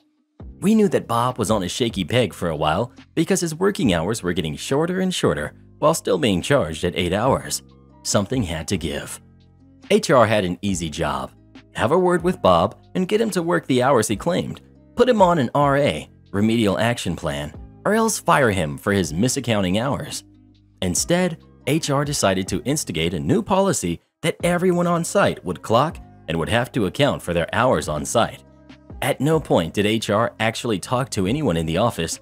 They just seemed to come up with this plan based on what they thought went on. Engineering were generally happy with this, although a few did grumble about honor and trust. HR just shrugged their shoulders and shifted the blame onto the European Working Time Directive and said that it was the new normal, nothing we can do. Honest. You don't BS engineers, because we like rules, and sure enough, some of the engineering team researched it and found out that HR were just using EU law to railroad through a new process. We did need to record worked hours, but nowhere did it say we had to use an electronic clocking system to do it. The old system fulfilled the requirements of the law just fine. The new clocking machines were fitted in every entrance to the office block. We were all given swipe cards and training on using the new system. We could have pointed it out to HR, and indeed some people tried, but the decision had already been made and they pushed ahead with it. We all knew what was coming, and we continued on as normal, waiting for the end of the month. At the end of the month, the project billing controllers went nuts. While 1 or 2 people were genuinely stealing from the company, the rest of us were under-accounting for our time. Engineering were on a flexible working day. As long as we did core hours and did our 8 hours, then we were okay. Anything over 8 hours was banked, and at the end of the month was either paid as overtime or flexi time. I normally started at 7 a.m., but I was usually in by 6:40, and we worked to the job, so I could leave at 3:30, but it was often closer to 4. Most of us were the same, but we usually just rounded to an 8-hour day. Suddenly, the projects lost 3 to 4 hours of free overtime per person per week. With an office of around 300 people, that is a crap load of time. And that had to be paid as overtime or banked as flexi as per our contract. 1 or 2 managers suggested that we just adjust our time to the previous hours, but falsifying clocking hours was gross misconduct and a sackable offense, so they went back to their box pretty quickly. HR told us to log our time accurately, and so we did. HR refused to back down because EU law, which we knew that this was rubbish, and so the productivity figures went down, in some cases by over 10%. Costs went up as we had to be credited with all the extra time, and so we all got at least a flexi day per month that we never had before. Thanks, HR. All you needed to do was have a word with Smokey Bob and his like, and all would have been well. But because you wanted to avoid an awkward conversation, we all get extra holidays. Edit. A few questions on why we didn't log the whole hours. To be honest, I don't know. It was the culture in my new place, and I just adapted to it. Stupid probably, but I was the new start, and you don't really want to rock the boat in the early days as you are first out, and I could be out without any reason in the first few months. In my previous place, we clocked, so I had no problem with the change. The culture of a place and the fine detail is something that is hard to find out during the application and interview process. I didn't give you the right amount of pork? Let me correct that. I work at a US Western popular counter-serve, laid-back Mexican place. It's most popular in Utah, but has locations in surrounding states. It's like a Subway for Mexican food. We serve burritos, tacos, enchiladas, salads, quesadillas, and more, all with customizable ingredients. At this place, we have very organized and guideline-set portioning. The meat is the most portioned, with there being regular checks that the guest is not being given too much or too little. So we get really busy at times. This happened last night, and it was really crazy. I was working at the front of the line where the guest selects their entree, tortilla, rice, beans, and meat. One guest comes in and immediately starts complaining how long the line is, loudly. We are getting through guests as fast as we can, but it is quite slow because it is incredibly busy, and we keep running out of our more popular meats because they have to be grilled and cooked. Karen gets to the front and absolutely starts laying into me about how long the line is. I try to keep the interaction moving in order to keep the line moving, so I take her order. She orders a pork salad. Now, I don't care all that much for the portioning, so I give a little extra if I can get away with it. So I do this for her. "That's not enough meat," Karen snaps. "Oh, I'm sorry. Would you like extra meat? That will cost just a bit extra," I reply. "No, I just want regular. But you are being so stingy. That's not 4 ounces. I know the owner of this place. I know exactly how much it should be." It is accurate according to our portion standards, I say. We go back and forth for a minute, but I've had enough.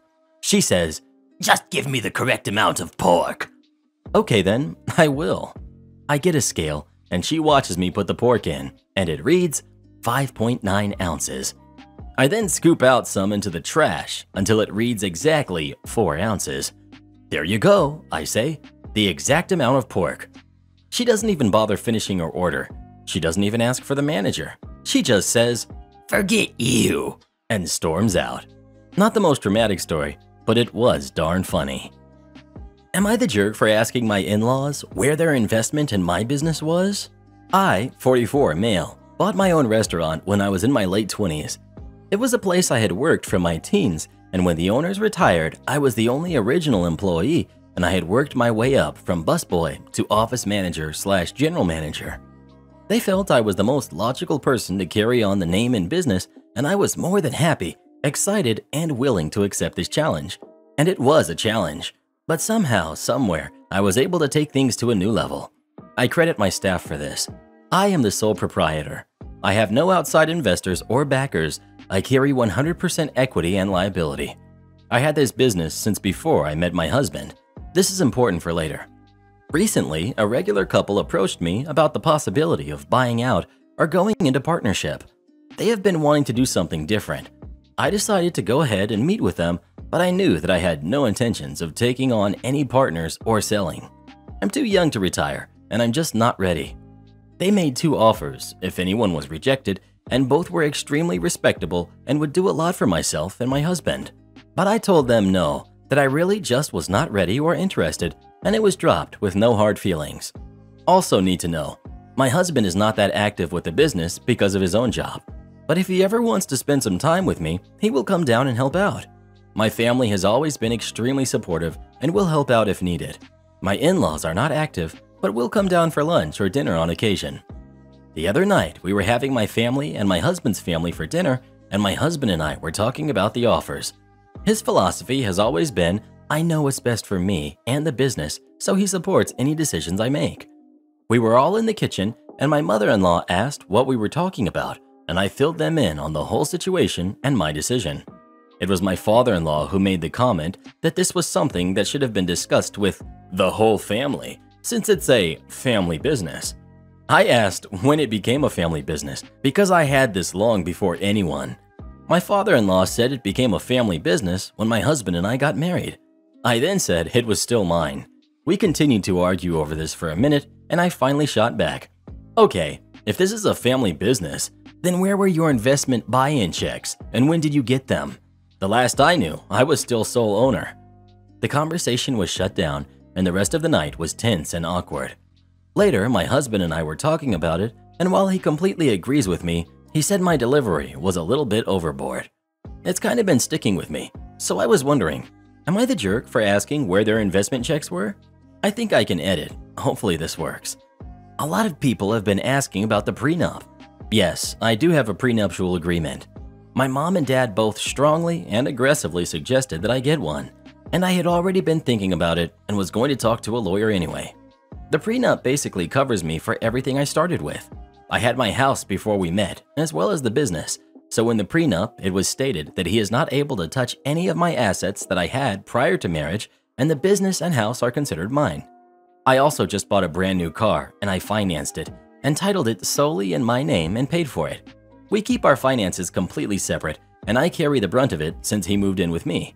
So if anything were to happen, he can't even touch my car. I am very well protected. Edit 2. Thank you everyone for all of your feedback. I thought I would share a little more with you. My husband is an over-the-road truck driver. He is gone anywhere from 2 to 3 weeks at a time. That is one of the reasons why his involvement with my business is so limited. I spoke to him for a few minutes today, and he said that his dad called him and started in on the whole thing again.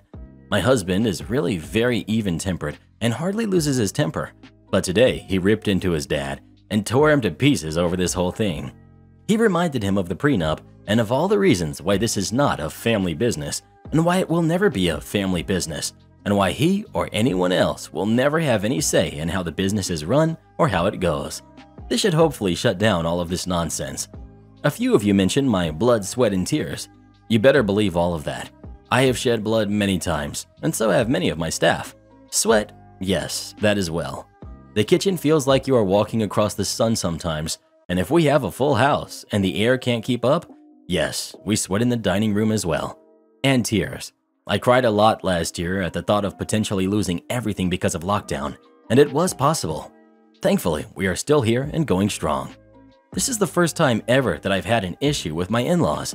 This is a first that they have actually shown any interest in my business, and I'm sure, like several of you have mentioned, that they thought they would get something out of it.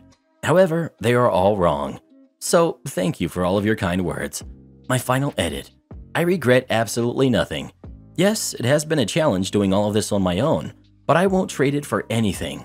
My favorite part of a night is that moment where I step from the kitchen to the dining room to check on things, and I can hear all of the conversations. The occasional, "Oh my God, this is so good." The sound of silverware clanking on dinnerware. The eyeball pop and smile of a server getting a nice tip. I'd love jumping from kitchen to dining room to help clear some tables or sit and visit for a few minutes with some customers, new or old. I love going back to the kitchen and jumping back into character and listening to all of the commotion and yelling, trying to get orders straight and ready to go out. This is my passion, this is my life, and this is my love. Demand a remark to the letter? Okay. I've got a couple of jobs because I just love working 16-hour days. Seriously, I've had an awesome career spanning really diverse jobs, but one thing I love is sharing my knowledge with the next generation. Because of that, I took a job as a part-time university lecturer in IT. I have quite a fair approach to marking assignments, and one of the modules I teach uses continuous assessment for the overall marks. When I mark this work, I apply a degree of latitude. If the answer is wrong, but there's evidence of understanding, then I give partial credit and give a full explanation of why the marks are what they are. It's an approach known as being a generous reader. As many lecturers will tell you, we now have some students with a chip of entitlement on their shoulders. The comment we often hear is, I'm paying good money for this degree. I expect better marks. Basically, you want better marks? Put the work in like I had to. Anyhow, I had one of these in my class last semester. This one was a real know-it-all and was known to be quite lazy. They submitted the final assignment, and this included a suite of programs. When I looked at the designs and the code, it didn't quite meet the specifications I asked for. My marking reflected this. I gave credit for the good work and explained why the program was off specification. The problem was they needed to present a specific REST API, and I have a test harness that runs through all aspects of their code. My tests all return errors, so I went through and fed back what was wrong. I sent the marked work back and got a very snarky email with the head of faculty copied in demanding I remark the work. Apparently, they felt that I should have given full marks because if you use the additional code in the student's Git repo, then all of the tests worked and I was being too prescriptive in my marking. There was also a comment that the student knew there was a marking guide and I should apply that to the letter rather than interpreting it the way I felt I could. Fine, I was more than happy to go back and apply a stricter marking approach. The head of faculty called me and we discussed my approach, and she said that yes, apply the template to the last letter. That is exactly what I did. What had been a reasonable passing mark with some advice on how you can do better turned into a clear fail. It was then verified as a clear fail by the head of faculty and sent back to the student along with the notification they failed the module and needed to resit. The appeal that followed was rejected as the whole issue had been escalated by the student to the head of faculty from the get-go in their entitled email. I don't make the rules, and you have to follow them like every other student here.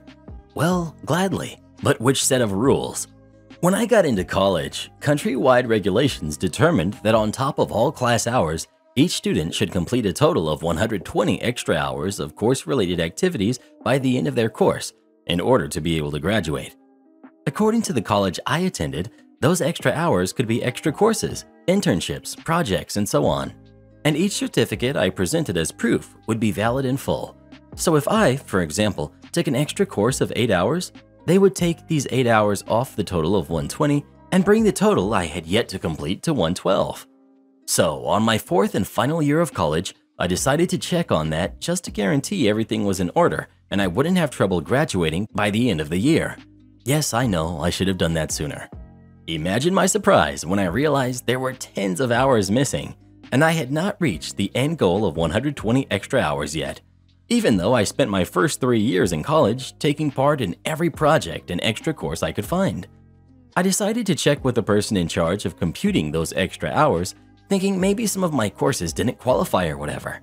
They then told me that yes, all of them did qualify, and all of them had already been discounted from a total of 120. And yet, I had not reached the goal. I was convinced there must be some sort of a misunderstanding, and I was told I should check the rules, as they were available on the website. Reading over the rules, it was very clear that all of my certificates were considered valid, that I should complete 120 extra hours, and that each certificate should have their full hour value considered. Then I found the rules for the same course, but for the group that began college a year after mine. Apparently, the government changed some rules, and my college changed with it. The group that started college after me only had to complete 78 extra hours, and their certificates would only have a percentage of their hour value contribute to it. So if they got a certificate of 8 hours, it would be evaluated on how much it related to their course, and a percentage was applied to it, which then would turn it into, say, a 3-hour value certificate, reducing 120 hours to 117. I reached the conclusion that my college started applying those new rules and considering only the percentage of their certificates for all students, including my group. But they conveniently forgot to change the grand total of extra hours we had to reach. My group still needed to complete 120 extra hours in order to be able to graduate, but our certificates were now worth less. Silly mistake, right? I tried pointing out to the person in charge of the certificates that there were 2 sets of rules and there was a mix-up, but they told me, "I don't make the rules, and you have to follow them like every other student here." Well, gladly, but which set of rules? So I gathered both set of rules, the document that I showed them when I had started the course, screenshots of the system where those extra hours were shown, and wrote a very long letter asking them why they chose to maintain this part of the rules. the total extra hours required from 1 year, but then apply the certificate validation guidelines from a set of rules of the following year. All of it mentioning and quoting the specific articles of each set of rules. Then I went to the administrative office to hand it in and request a protocol number I could follow up on. Less than a week after that, the student group chat blew up. The extra hour system had been updated, and basically, me and all of my classmates had already reached our total of extra hours because of it now correctly computing our certificates. Never got an answer to that letter though. Am I the jerk for not giving my employees a holiday bonus this year? I own and operate my own small business. I currently have 10 employees working for me, and in the past I've given everyone a holiday bonus at the end of the year. Even with everything that has gone on in the past year, my business has done very well, and we are on pace to have an increased profit of almost 10% compared to last year. I have asked a lot of my employees this year, and they have met or exceeded all of my expectations. I am incredibly proud of the work they have done. However, even though my business has done well, I have incurred a lot of personal expenses and debt this year that I had not planned for. I had some health problems and also went through an emotionally, mentally, and financially exhaustive divorce. So even with the increased profit from my company, I will be taking in less money than I did last year, whether or not I give out bonuses. I recently had a meeting with my number 2 at my company and explained this to him. I told him that I would not be able to give out bonuses this year and told him it would probably be better if he told everyone, since he has a better relationship with the employees and sees them all day to day. He said he understands where I'm coming from, but he refused to be the one to give them the news. He said that it's my company and I'm free to treat my employees however I want, but he will not be turned into the bad guy because of a decision I am making on my own. He said that many of the employees know that the company is on a better pace than last year, so it's not unreasonable of them to expect the same bonus or even a better one than before. I told him I have to look out for myself as well, and I've had a tough year. He said it was unfair of me to punish my employees for my personal problems. He also said he wouldn't be surprised if this caused a permanent rift between me and the employees and that some will probably look elsewhere for work as a result.